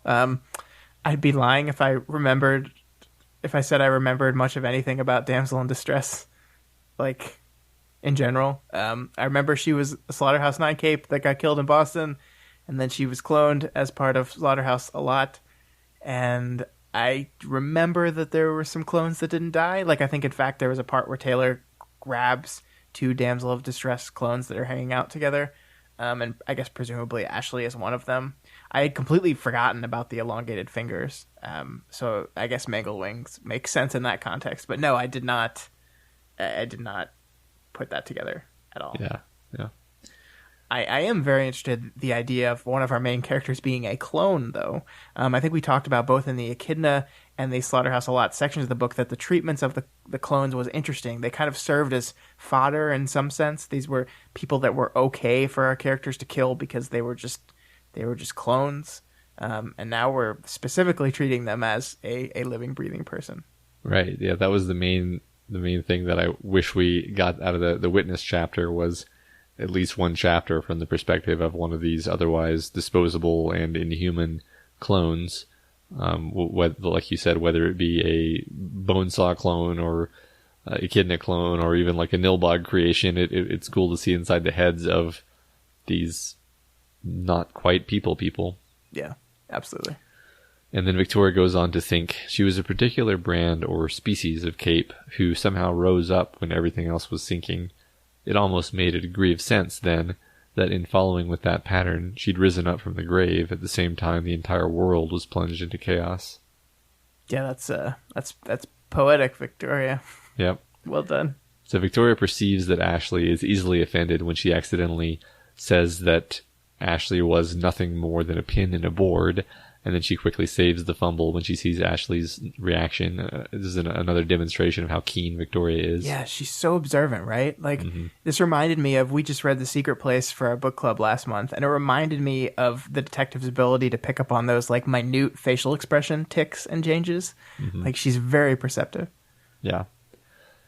Still, though, Ashley says, you brought her here to change our minds. And then that brings us back to the coffee shop where Jessica tells us what's going on. She did too good a job at making sure these people would get along and support each other. So now they want to stay together and form a team of heroes, it sounds like. And Jessica does not like it. And Scott doesn't like it either. Like, I love all these characters, and I think they're interesting, and I like how they play. So from a narrative perspective, yeah, I want this team to happen because these are fascinating characters, and there's ripe for conflict. But we know that these are damaged people. These are we can kind of call them the rejects of society, right? Like I call them the Isle of Misfit Toys type of thing. Yeah. These are all damaged, hurt people, and they've come together, and that's great. But there's a whole lot of issues that could arise here, and I think we're gonna tackle that as we jump into the therapy session chapter. But yeah, the time jump structure is what allows this chapter to end on this bang, like this, like they want to become a team, and that's not good. And I think that's what doing this manipulation of the time allows Wildbow to do. Is it's kind of a have your cake and eat it too moment, right? Because you get to pace this out and leave the suspense and mystery, and you get to land the chapter on the moment you want to land it on, but still carry the story forward. Yeah, absolutely. And then we do carry it forward into a 10,000 word therapy session chapter, which is, like we were saying before, very unique. And to preface, conversation, like I said earlier, conversations are the most difficult material to summarize because, in theory, every statement made in a conversation leads into the next. And if you just skip things, then you break the logical chain. That being said, we're going to have to skip things. Yeah. Especially since we're almost at 2 hours already, and we've got 3 whole chapters to do, Matt. Yeah, we'll be fine. Yeah, so Yamada opens up by letting them know that she doesn't think it's a good idea for them to form a team. Victoria chimes in that they may not appreciate how quickly things can snowball and unresolved bad stuff catches up with you. Yeah, this is a fairly reasoned response, I think. This is literally what happens to Taylor in that 1.5 million word book we just finished reading. Mm-hmm. And this is where I want to stop and talk about like the thing, and maybe like there's this really interesting idea that I am an adult man looking at this and looking at children trying to come together to form a team, and I see their reasoning and their motives a lot of the times as kind of childish in a way. Mm-hmm. Which makes sense. They're children, they're kids. Well, some of them, but it feels like they're treating this as kind of a game. And I think we see kind of every time Victoria offers completely valid objections to the idea of starting a team, their response to that is basically just like, nuh-uh. And I think that's what kind of slowly puts me towards the side of Yamada in this whole thing. And I think I wonder how different, if I was 15 reading this book, if I was even 18 reading this book, if I would quite be on that side. Yeah, I think you're right. I mean, they've all written their bottom lines saying, in conclusion, we need to be a superhero team. And now they're just going to say whatever they need to say to get to that bottom line. Yeah, especially Tristan's like, I'm not worried about money. And she's like, no, but here's the serious things you need to worry about with money. It's like, now I was on a team that collected money once, so I completely understand it. Right. Well. Yeah, we'll go through each of them and see how they're all kind of like this. Yeah. Or not all of them, but most of them. Yeah, so it's interesting to watch. Sveta is actually the one who first is gently pushing back against our protagonist. And we're not used to our darling Sveta being, quote unquote wrong, or at least on the opposite side of our main character. Sveta even says this out loud, like she's not comfortable being in this situation. Yeah, and I think that's the thing that's so crushing about all this is I get Sveta's motivation. I understand her reasoning. And Victoria does too. For Sveta, this is finally a chance to go out there and do something, a fresh start for her, not just the world. She gets one. And I think there's so much of Victoria's own wants and needs reflected in what Sveta is saying. But also, I think Victoria kind of knows what she's talking about, so maybe listen to her. Yeah, right. So yeah, they all have their own reasons for wanting to be part of the team and for wanting it now. Sveta wants some kind of independence and to catch up on the life she's missed. Yeah, which again makes a lot of sense. And I like how much later in the chapter, Vicky points to the fact that each person wanting something different from the team is actually a detriment to the team, because it means they each have their own unique needs and wants that could end up contradicting each other in the future. Also, It doesn't help that they're just like all lying to each other. Right, yeah.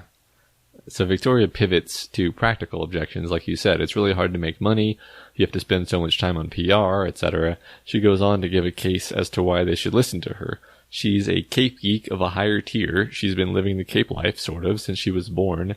She's a student of Capes. Yeah, and this is, like we said, Tristan refutes her arguments by just saying, money's not going to be a problem. It's not fine. Yeah. It's fine. But then we get some straw manning here. She doesn't shift to defending her credentials. She's forced to when Ashley attacks them. Ashley's not attacking her argument. She's attacking her qualifications for even giving that argument. Right. And so they're not even debating her on principle anymore. Yeah, it's just an ad hominem, yeah. Yeah. So Yamada points out that Tristan keeps looking at her, checking for disapproval, and he admits that he ought to self-moderate. And he says enough that Victoria puts together that he's Capricorn. Yeah, I like this because as much as we're talking about how these kids are not handling this argument very well, you can also tell that they've been through therapy, and like the idea that he recognizes this and is able to recognize it but not correct it is fitting. It makes sense. Like, Capricorn's on Team Reach, and he loves goats. I wonder if that means Byron is really into fish. Yeah, I guess we'll see. So Rain said, "I'm less proud and more amazed by the fact that your thought process went from I need to try to win social interactions less to this is a meta scenario I can win in 20 words?" And then Tristan says, "What did I?" And Chris says, "And the fact he used so many words to say he was going to shut up."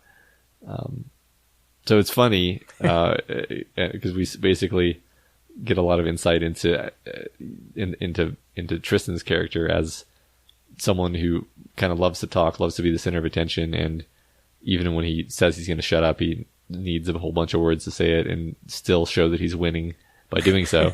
Yeah. And then we see Rain kind of be a little bit barbed, but in kind of a funny way, and then Chris be more barbed in kind of in a less funny way. Yeah. So it was just a little bit of character stuff there. And Yamada indeed points out that Chris is a mean-spirited shit. But she says it in a much more therapy kind of way. Yeah, right. But it is. Chris has been a mean-spirited shit so far. Everything he says is a sarcastic dig. And I love how Yamada puts this, is like, you have a tendency, which has been remarked on by others in the past, to think that a clever put-down is a good thing because it's clever, when most people will take away the fact that it was a put-down. And that is a statement that is very true to life as well. People do that. There are people that do that all the time that think, oh, I have a really funny joke dig off of this, and I think it's funny. And the funny part is not what the person being made fun of focuses on. Right, yeah. What's wrong with you? You can't take a joke, you say, as you say something horribly mean. Yeah. Exactly. A lot of Yamada's arguments seem to be centered around the fact that they don't have to rush into this. There's no time pressure. She wants them to take their time. But Rain says that there is a kind of time pressure. There are people after him, his cluster. Yeah. And just a note here that Tristan indeed can't actually shut his mouth, and he still talks way more than anyone else, even after he said he would shut up. Yeah, he breaks his vow of silence 30 seconds after making it. Yeah. So Victoria tells of Five that she fought Snag, who they figure out is one of his cluster mates. We learn what Rain's powers are. He says he has a blaster power that makes things vulnerable to breakage, a tinker power that makes extra arms and hands. He can catch his balance or secure footing more easily, and he has a guilt and doubt area effect. Yeah, and he really underplays these powers here, Matt. He makes it seem like he's not all that powerful. Oh, I just have this blaster power that makes breaking things easier. That's not that useful. Bullshit. Bullshit. First of all, we have a pretty good indication that every other person in his cluster is pretty strong. We saw the reports of what the Claw Lady was capable of doing to people. Mm-hmm. She fought against Snag. So why is he just the only one that's not actually that capable? I don't believe this for a second. Yeah, makes sense. So Kenzie talks about trying to be a hero, and we see some of these folks have different levels of commitment to remaining good guys. Ashley is obviously more about just wanting to be feared and explicitly wants to learn how heroes operate so that she can be feared better when she goes back to being a villain. Yes, by all means, make this team. This sounds like a great fucking idea. Yeah. Yeah. I like Ashley's kind of a reverse Taylor here then, right? Like she's infiltrating the heroes and then is going to go back to the villains and report on them. Right. She's much more honest than Taylor, though. Yeah. So we also learn that, yes, Ashley did die, and we can safely conclude, like you said, that she is a Slaughterhouse-a-Lot clone. Yeah, like I said, the implications of this are so fascinating. Like, we know that Bonesaw didn't make them perfectly. She had to substitute memories in order to track personalities. So this Ashley is indeed different from the original one. Yeah. And I'm wondering how that's going to play out through her character and through her arc. Right. I mean, I believe we saw Bonesaw sort of constructing iterations of Ashley and having a tea party with one of them and then euthanizing it. I think that was Damsel. Oh yeah, I think you're right. Yeah. So yeah, I mean, it seems a lot like her with the sort of over the top villain persona. So we learned that Tristan is a case 70. Him and his brother share the same body in some sense, each having similar powers. Byron is in fact right here watching through Tristan's eyes. Matt, he's in the sunken place. Have you seen Get Out yet? No, I haven't. Damn it, that doesn't make any sense to you. No, I figured it was a reference to something though. Yeah. This does, however, make the interactions back in the prologue make a lot more sense though, right? Tristan was chatting with Moonsong, got in a fight, and then later Byron came in and they had their friendly chat because they're completely different people. And we also know that it was Byron that went to the merchandise dealer and ordered the hit.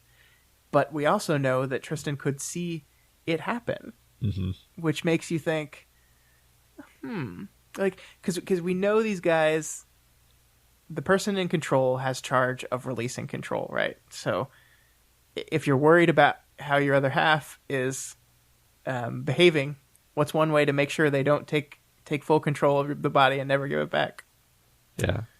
What's one way to do that? Put a dead man switch type situation. Interesting. Yeah. Yeah. Yeah. Yeah. We also learn absolutely nothing about Chris throughout any of this. He doesn't share a thing. He says specifically it took him 3 sessions to share with everyone else, and this is session number 1 for Victoria, so we get nothing on him. Yeah, you're right. So Victoria ends up saying that she doesn't think that they shouldn't make a team, but also doesn't think that they should. Yeah, real strong stance there, Victoria. Yeah. Yamada at least wants them to wait 6 months to a year. And Kenzie is really upset at this point at the thought of being left out of things as they move forward. She says, there have only really ever been 3 times in my life where people acted like they wanted me around, not counting the adults who get paid to look after me. Sorry, Mrs. Yamada. The first one, it led to my trigger, so you can imagine how well that went. The second one was the couple of months I spent with the Baltimore wards, and they don't want anything to do with me anymore. The third is here. These guys. Yeah, so this is heartbreaking for Kenzie, but also troubling. Yeah. Every time you've been around people that like you, it's ended badly. Yeah. First time you had such a traumatic experience that you triggered. This time, what's going to happen? Yeah, and it's man, like the breadcrumbs are being laid for being deeply concerned with Kenzie, and I cannot wait to learn more about this girl. Yeah, I can't help but feel like I understand that Yamada is in some sense obligated not to share things that she's not supposed to share, but yeah, man, things would be easier if she was like, look, these people are all like really screwed up. Let me just lay it all out for you. I know, yeah. But oh well, I guess Victoria will have to find out the hard way. Yeah. Then it wraps up with Victoria offering to be their coach. Yeah, so this is how we finish the chapter. So this is what I want to talk to you about what Yamada has done here. Because Yamada says at the beginning of this whole thing, I screwed up. These people want to be a team, and in my professional opinion, that is a bad call. That's not good. And she brings in Victoria to convince them not to be a team. So here's my question for you, Matt. did she just fuck up again? Or was this what she really wanted all along? Because Yamada is not stupid, and she knows Victoria is searching for a place to belong, is searching for a group of people with which she can feel at home and have identity and have purpose. And like this situation that Yamada has just put her in is like exactly what she was looking for. And I find it very hard to believe that she didn't on some level know that. Yeah. I kind of go back and forth on the answer to this, because on the one hand, I feel like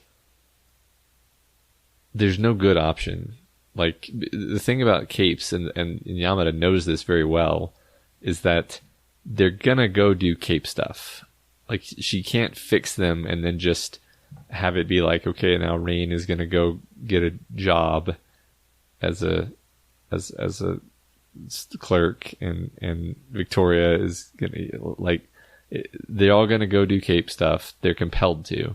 So it is actually a good idea for her to point them in a direction where they're gonna do heroic cape stuff in a supportive environment where they're not going to like get triggered by something that happens and kill 40 people. So it does seem like this is a bit of a powder keg where putting them all together, on the one hand, they do know how to support each other. On the other hand, they're all extremely unusually volatile, even for capes.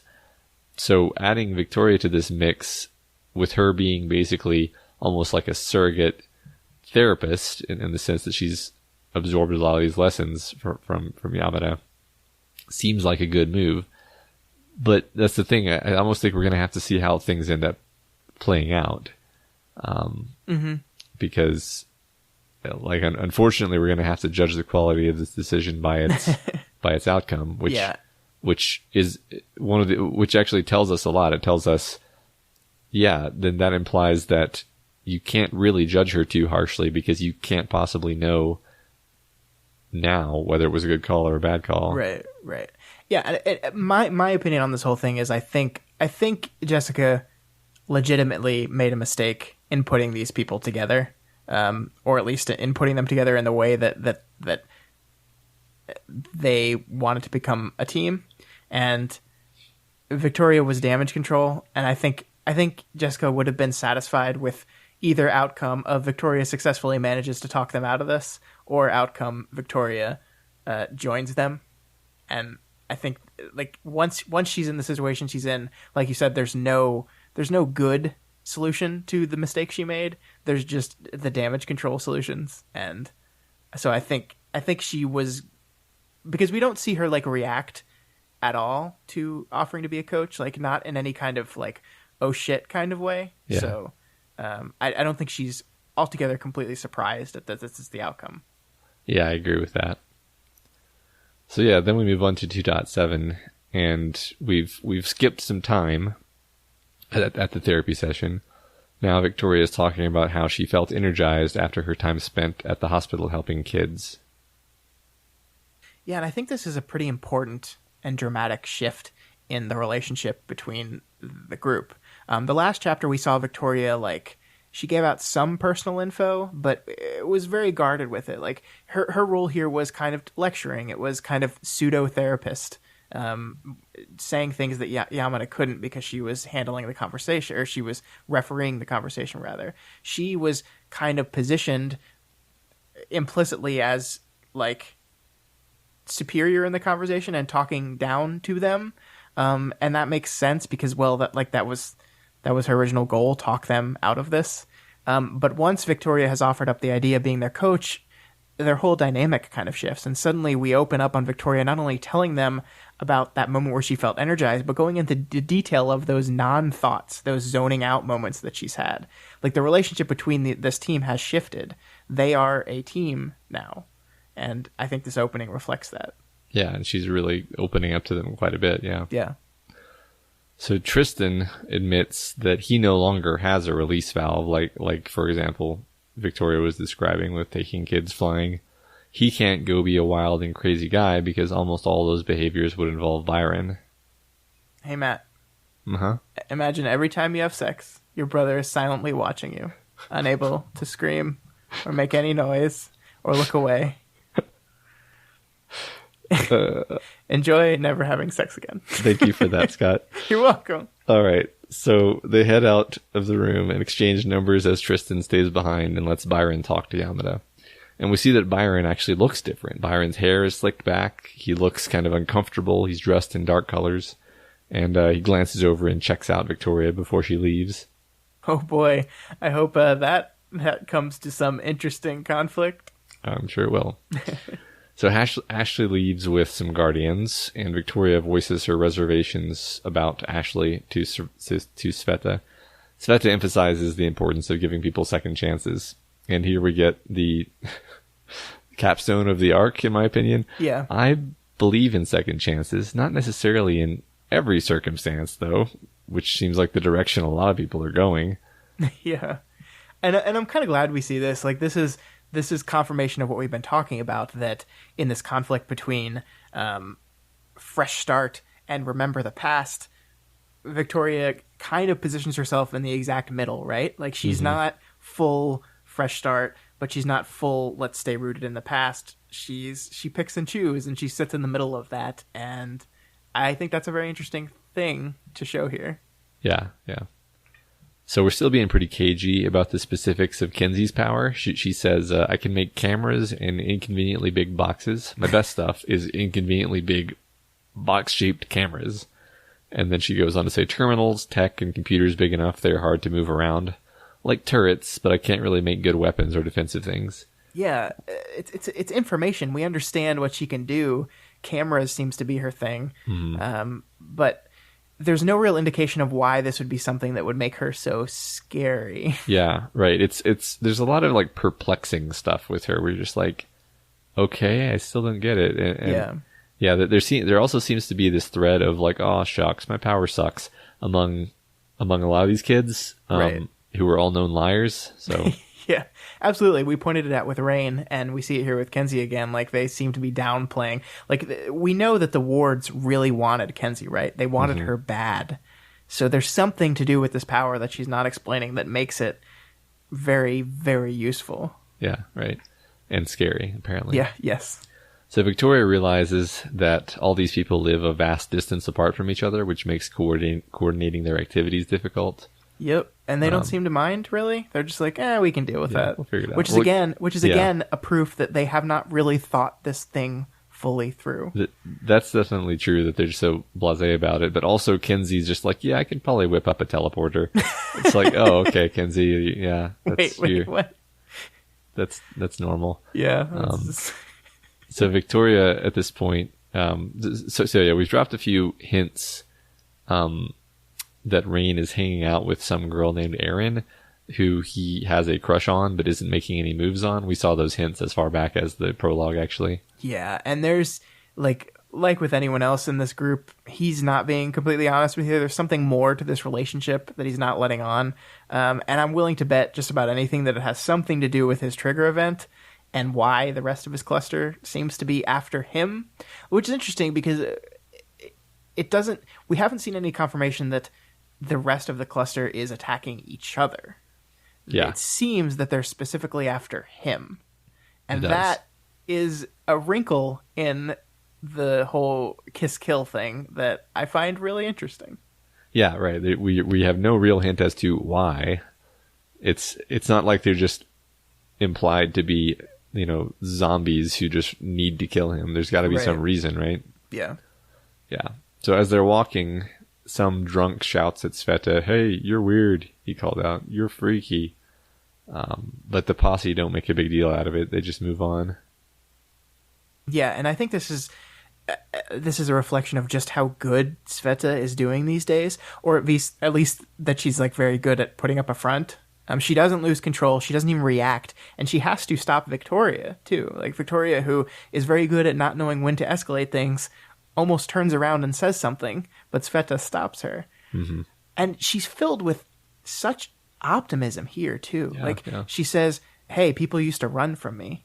Now they just make fun of me. It'll get better. I believe that." And I think this is one of the big thematic points we're going to see in this book. the idea of optimism, the idea of things getting better. Because in Worm, everything that was bad just got worse.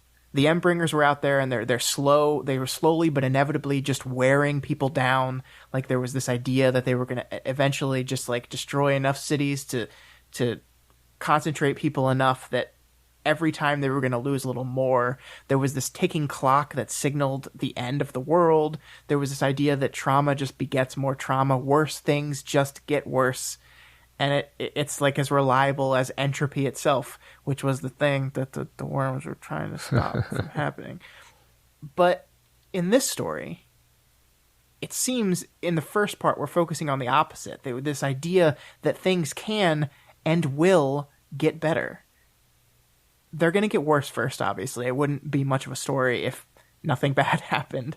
But optimism is new and different, like repair, like regrowth, like renewal.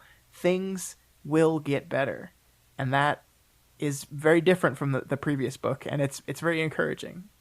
Yeah, right. Yeah, it makes, I don't think we're going to see a tonal facsimile of Worm here. I think it's going to be and I mean, and I think that ties into our arc name so far. The three arcs we know all deal with the sun, because the future, Matt, is bright. Yeah. But the sun is also dangerous, though. Yeah, but also things are going to get really bad for a while. Yeah, right. Suns can be destructive as well.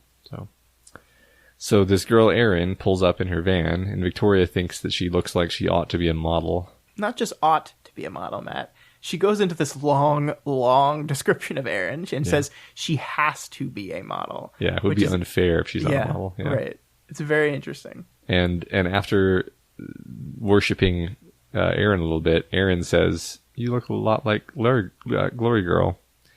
"I am," I said. "I was." "Huh," Erin said.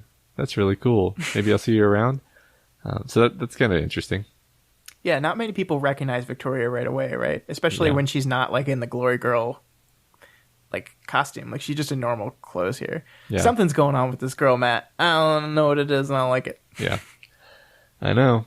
So later, Victoria looks out over the city, feeling melancholy and nagging restlessness. She goes for a flight, heading for one of the areas she'd considered for the group's work. Everything is graffitied in the wake of the labor dispute. A cape shows up near her when she stops to read some of the graffiti. Spiky plate armor. He hands her a note. "We saw you fly in, we discussed, we called some people. This is our message to you." And then as she takes the note, he reaches for her throat, and she just knocks him aside with her power, then casually strolls along in view of nearby people to show she wasn't bothered by it. And she reads the note, and it says, "Turn around and fly home, glory hole." Signed, TT. It's Tattletale! Yay! Still using that nickname. Yeah. I like that we've actually still yet 2 arcs into this book interact or meet with Tattletale, but her presence is still felt everywhere. Like, it was felt in the first arc, it's felt here, it was even felt in the prologue a little bit. And I'm curious about this. So it's clear that in reaction to, or possibly because of the labor disputes with the construction workers, crews under control of Tattletale or under command of Tattletale have taken over this town. And I'm curious if you think this means that she had a hand in or possibly instigated this conflict for some reason. I mean, I think she probably had a hand in it based on largely on kind of what we see in the interlude that's about to happen. Mm-hmm. But I don't really feel like I know enough to speculate intelligently about what she's trying to do. Fine. Yeah, so save that for Matt's speculations, which it's not a thing. We need what it starts with M. Matt's mysteries. I don't know. Okay, let's go on. So she sees the name of the area is Cedar Point's Apartments, but the Cedar has been crossed out and replaced with Hollow. Huh. So this rebranding as Hollow Point has been performed throughout the area. That's really clever. I love it. I love Hollow Point. So it says, "I stopped in front of another piece of graffiti. It wasn't crowded in with anything else, so it stood out, almost a piece of art in how it was spelled out on a ruined wall, half toppled. This is how things are now. I had the paper in my hand. I had my doubts. But the nagging feeling ceased being nagging and became acutely clear as I looked at the statement. Fuck that, I said. Yeah, what a way to end it. What Yeah. a way to end it. This goes right along with what Sveta was saying earlier in the chapter, right? I think this is a watershed moment for Victoria. I really do. I think this is when she decides to become to be the person that's going to ward off this kind of trouble. With the idea that things are going to get better, and she is going to make sure that happens. Things are going to get worse. This is how things are now. Fuck that. I reject that out of hand. Yeah. No. Not on my watch. This is not how they are. They are going to get better, and I'm going to make it happen. Yeah. It was a very cool statement of her heroic nature. Absolutely. And so, yeah, that was the arc proper. Now we get our interlude chapter 2.x, and we've got Crystal Clear now working with Foresight, using his power to assist with the vetting of people getting off the train at the portal. He's working with Relay, who we've already met. Relay sends him telepathic impressions of what to look for. Crystal Clear can get a sense of where people's focus is by the nature of the distortions of light around their heads. Yeah, and I just wanted to point out here that Wildbow specifically had Crystal Clear explain how hard it was to describe his power in the last arc, because there's like no words to describe what he sees. And then one arc later, he makes a point of view where he has to write words to describe what he sees. And it's just like, again and again, we see Wildbow just like, I'm going to challenge myself today and have to do this. And he freaking pulls it off, man. I know. It's fun, yeah. Oh, I accidentally said something would be really hard to explain, so now I have to explain it. Guess I'll have to do that. Yeah, right. Yeah. So Crystal Clear thinks about how it took him a long time to get through the quarantine because he had been open about having powers.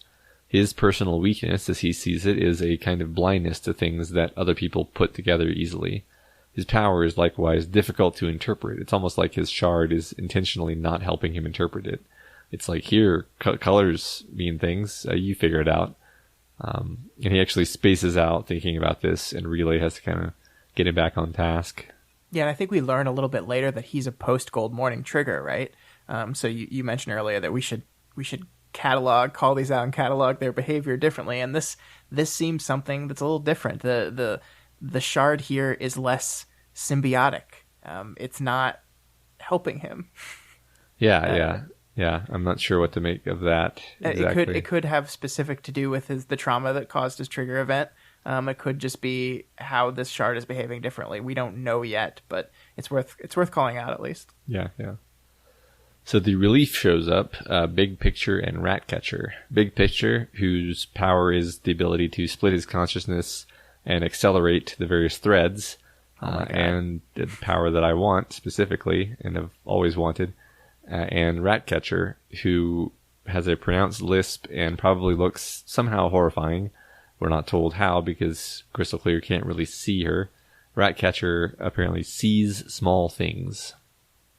Matt, can you imagine how quickly we could do prep for this podcast if we had Big Picture's power? Yeah, well, he only has one set of hands, though. So, well, that's true. There's got to be a Tinker device for that. It would be amazing. It would be amazing. That's awesome. Yeah. How about this? I'll be Big Picture, and you can be Ratcatcher. Oh, thanks. Okay. Yeah. You got to see the small things, man. Let's see how that would be all useful. The small things. Oh, that's true. I mean, all the small things. It's important to see the details when you're doing analysis. So. It's Blink-182 song. Oh, I'm glad I didn't know. So I like this interaction. Crystal Clear says, feels like we should be out there, not here. Big Picture says, I know that feeling. It's often a trap. Crystal Clear turned toward Big Picture. I joined the military before I got powers. I was thinking something similar when I did. That things at home were shit, but I was needed out there. We didn't fix anything out there, and we came home to find things were worse. I just like that. Yeah, that's really great. I'm trying to I tried really hard to rope that into Victoria, and I guess if you want to get if you want to stretch this out really, really far, probably too far, Victoria has now taken it upon herself to help fix other people when she needs some fixing still. Mm-hmm. But that's a stretch. Well, I don't know.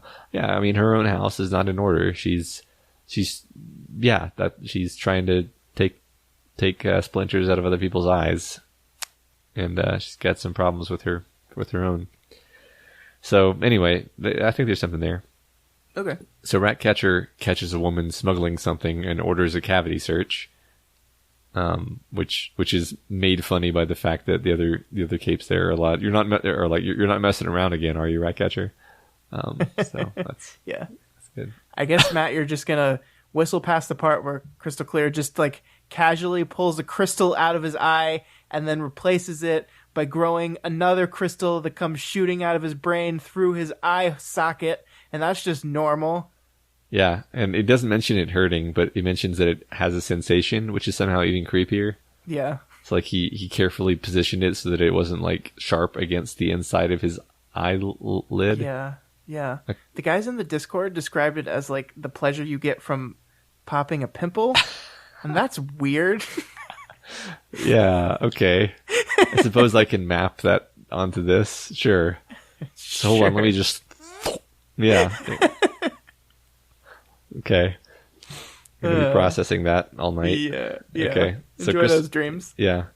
So Crystal Clear is called in to a meeting with Weld, who's arriving with a diplomatic envoy.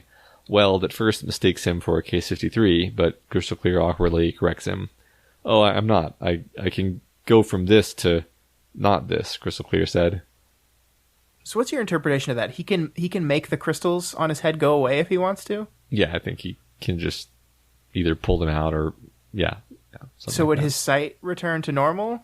I think it does return to normal. I believe that there's an explicit bit of evidence that his sight returns to normal when he's not using his crystals, but then he doesn't have his power. So Gotcha. Okay. Yeah, I'm not 100% on that, but I'm pretty sure. Yeah, so shortly after this, Relay has to awkwardly let Crystal Clear know that, number one, Ratcatcher likes him or approves of him.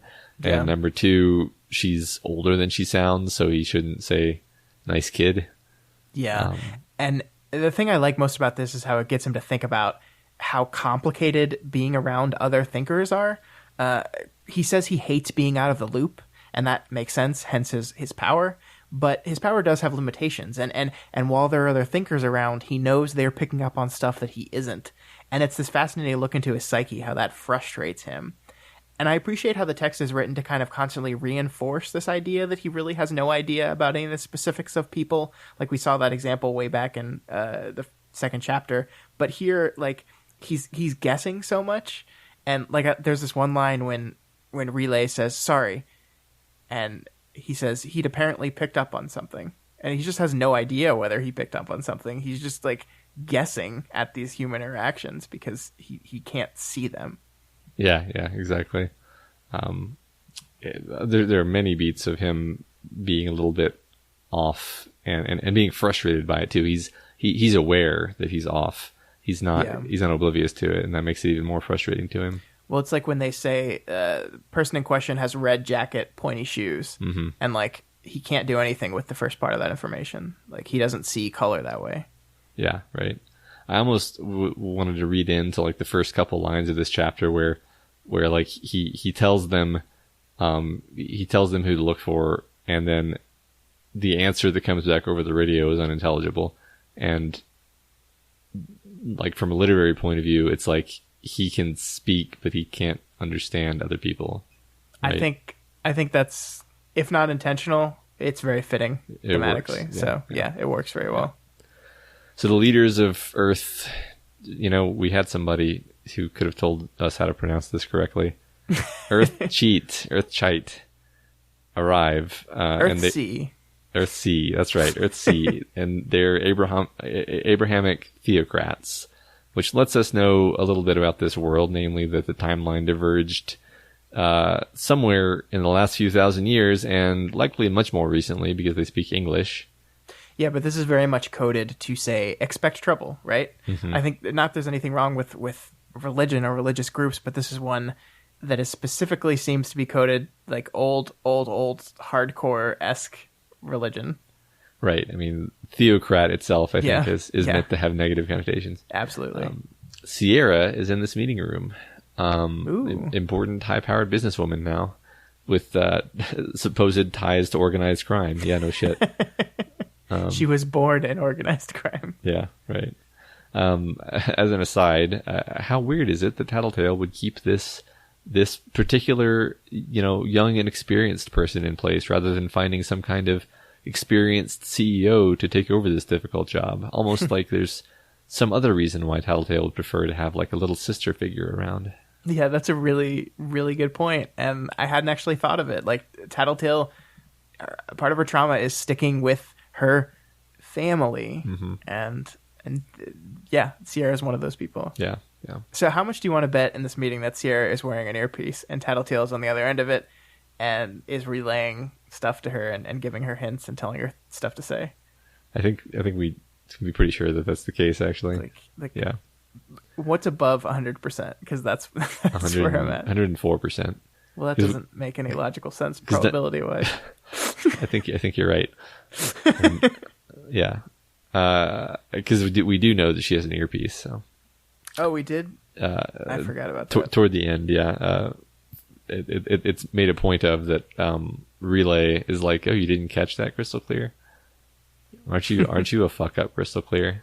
These bastards. Leave Crystal Clear alone. I know. I think Relay is actually a little bit hard on him because Relay he didn't have to say, oh, you didn't catch that, Crystal Clear? You didn't notice that? Yeah. Huh? I guess it's not that crystal clear. Yeah. Huh. Maybe we shouldn't have hired you. So he actually, at this point, he has an intrusive thought. Stay put and stay silent. And then he remembers his youth being raised by a woman who isn't his mother, his aunt, so he thinks, who tells him that his mother was ill. She used him for some kind of nefarious activity that he wasn't really aware that he was doing. And when the authorities caught up with him, he learned that she merely stole him and used him. Why hadn't he seen it? This is Crystal Clear's driving pathology. Yeah, and it's what caused him to trigger. Mm-hmm.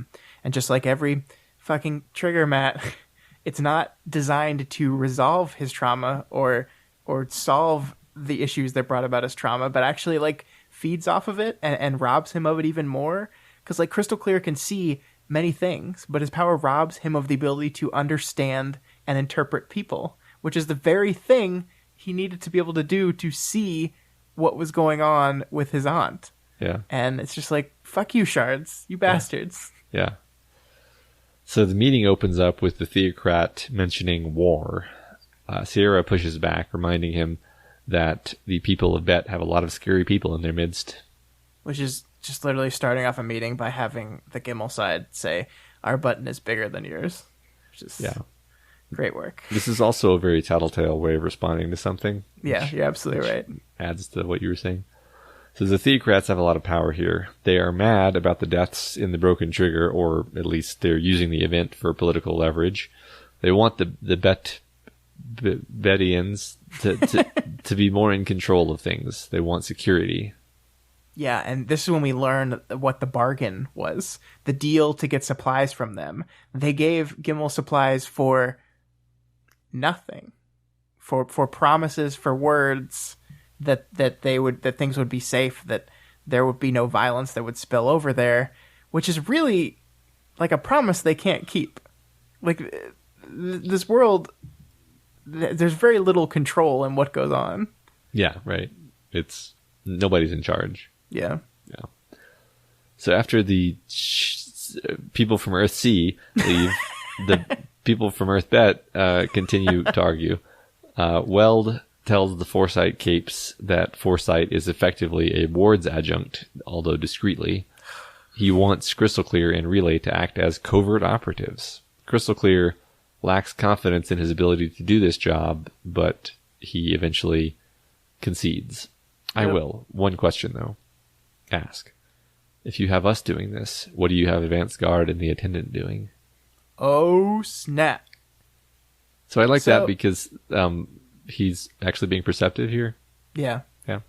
He does pick up on that. But just so we're clear, Matt, just so we finish this week's episode by completing the circle.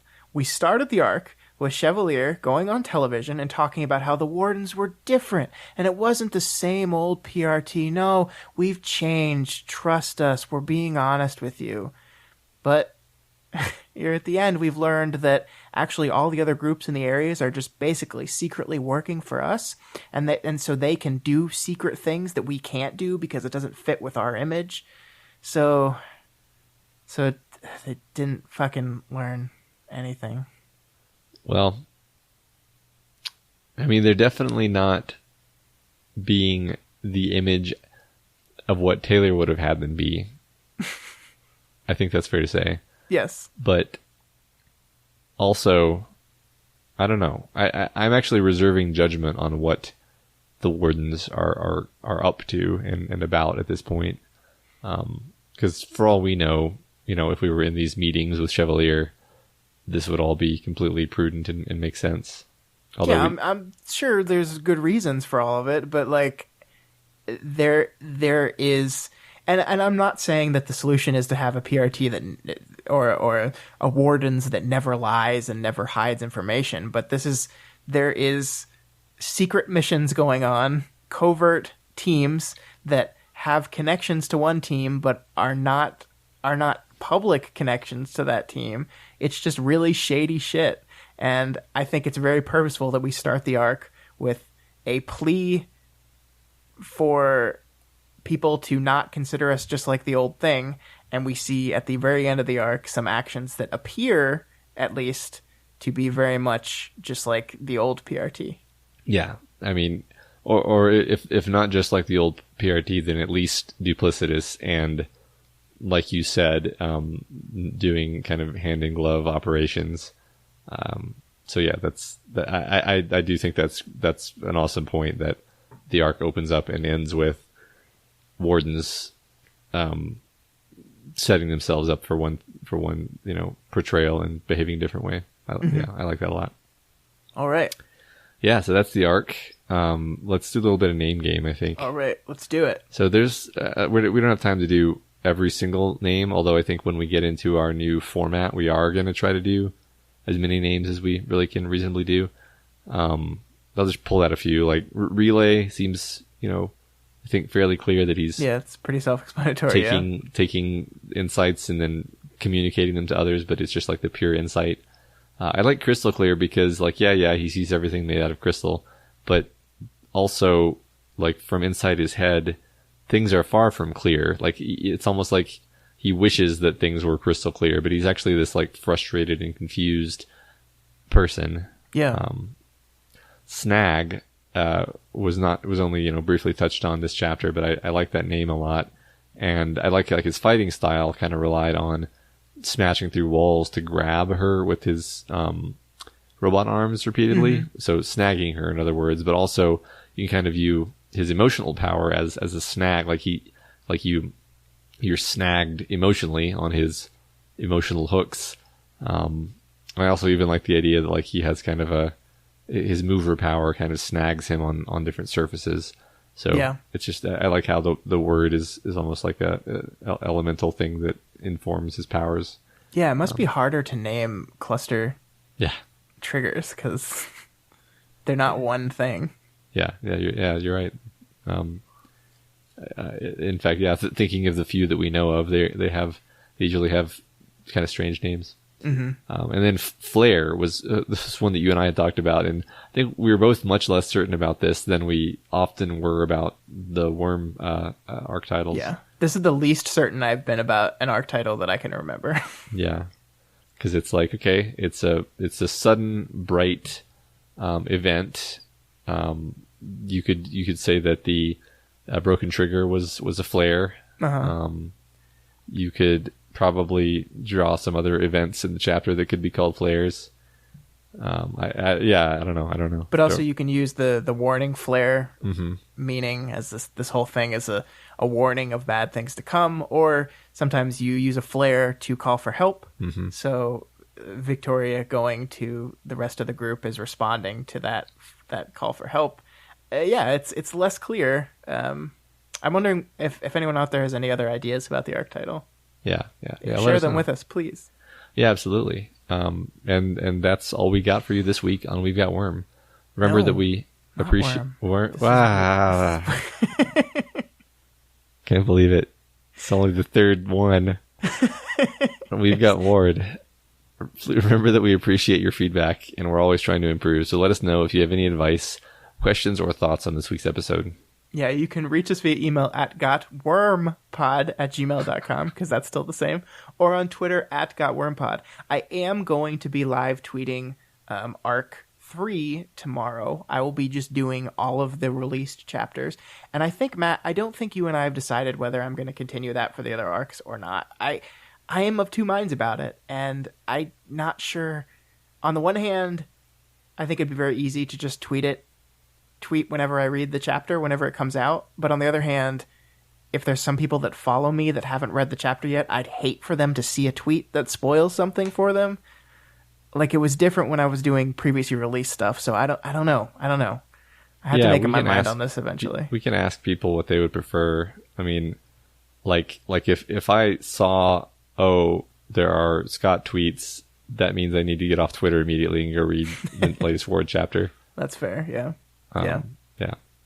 Because I'm definitely not going to be doing it like at midnight when it's released. Yeah. That's not going to happen. No. But I might read it. But no, I don't know.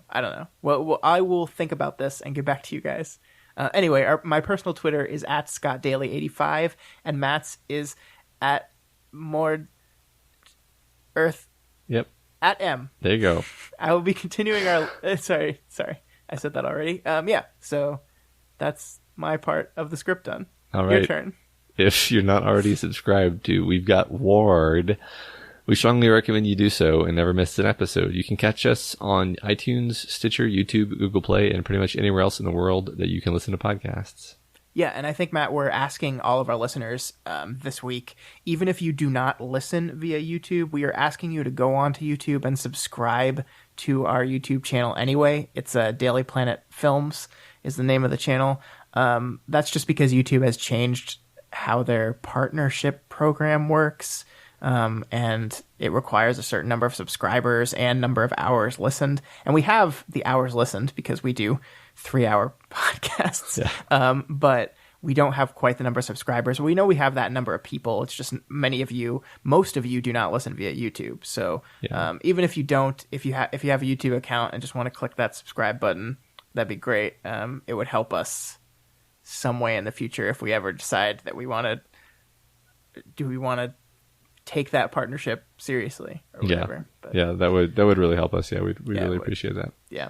And as always, you can find all the other podcasts we do, and all of our writing, essays, film, and TV criticism, and more at dailyplanetfilms.com. This week on the main feed, Matt and I spent a couple hours looking forward to the movies of 2018 and talking about what looks good and what looks like Jurassic World, too. Yeah. So it was a fun podcast. Check that out on that main feed. Yeah. Yeah, that was fun. And if you like any of our shows that we do and want to support them, consider donating to our Patreon account, patreon.com/dailyplanetfilms. Consider donating $1 a month or whatever else you can afford. Special thanks this week to new Planeteers, All the Good, Jesse, James, and Zach, all at the $1 level, and Matthew at the $2. Also speaking of Patreon, make sure you stop by Wildlow's page and toss some money there because he's the guy that makes this whole thing possible. Yeah, and as a heads up, we're going to be making some changes to our Patreon rewards coming up here pretty soon. One of the big things we're going to do is change the monthly Q&A sessions that's currently at the $20 level down to the $10 level to allow more people to access them and hopefully encourage some more questions. I think, Matt, we've been pretty woefully bad at scheduling those sessions, so hopefully opening this up to more people will encourage patrons to submit more questions, and which in turn will encourage us to sit down and do those. Yeah. One thing we're also doing is obviously then we're going to have to change what the $20 level gets, and we have an idea for that, and we're going to be revealing it soon, just not yet. It's going to be really cool. I think those of you that donate at the $20 level are really going to like it. So stay tuned for that. Yeah. And as for reviews, we don't have any this week, Matt. So here's the part where we beg you to go out to iTunes and leave us a rating and review. This really does help people find us. We have been told that people found us by looking through iTunes and found a podcast about Worm and how excited they were. So these reviews do matter, and it could help people find Ward as well. People that maybe read Worm a while ago and had no idea there's a new sequel out. This could help them find it. So we appreciate you guys taking the time to do that. Yeah. All right. That's it for the show this week. Next week, Scott and I finally catch up with the live chapters. We're going to cover every chapter of Arc 3 Glare that has been released by the time we record, which should be around 7, I think. Yeah, sounds about right. So like we said at the top, while you'll see our show format start to shift a little bit next week,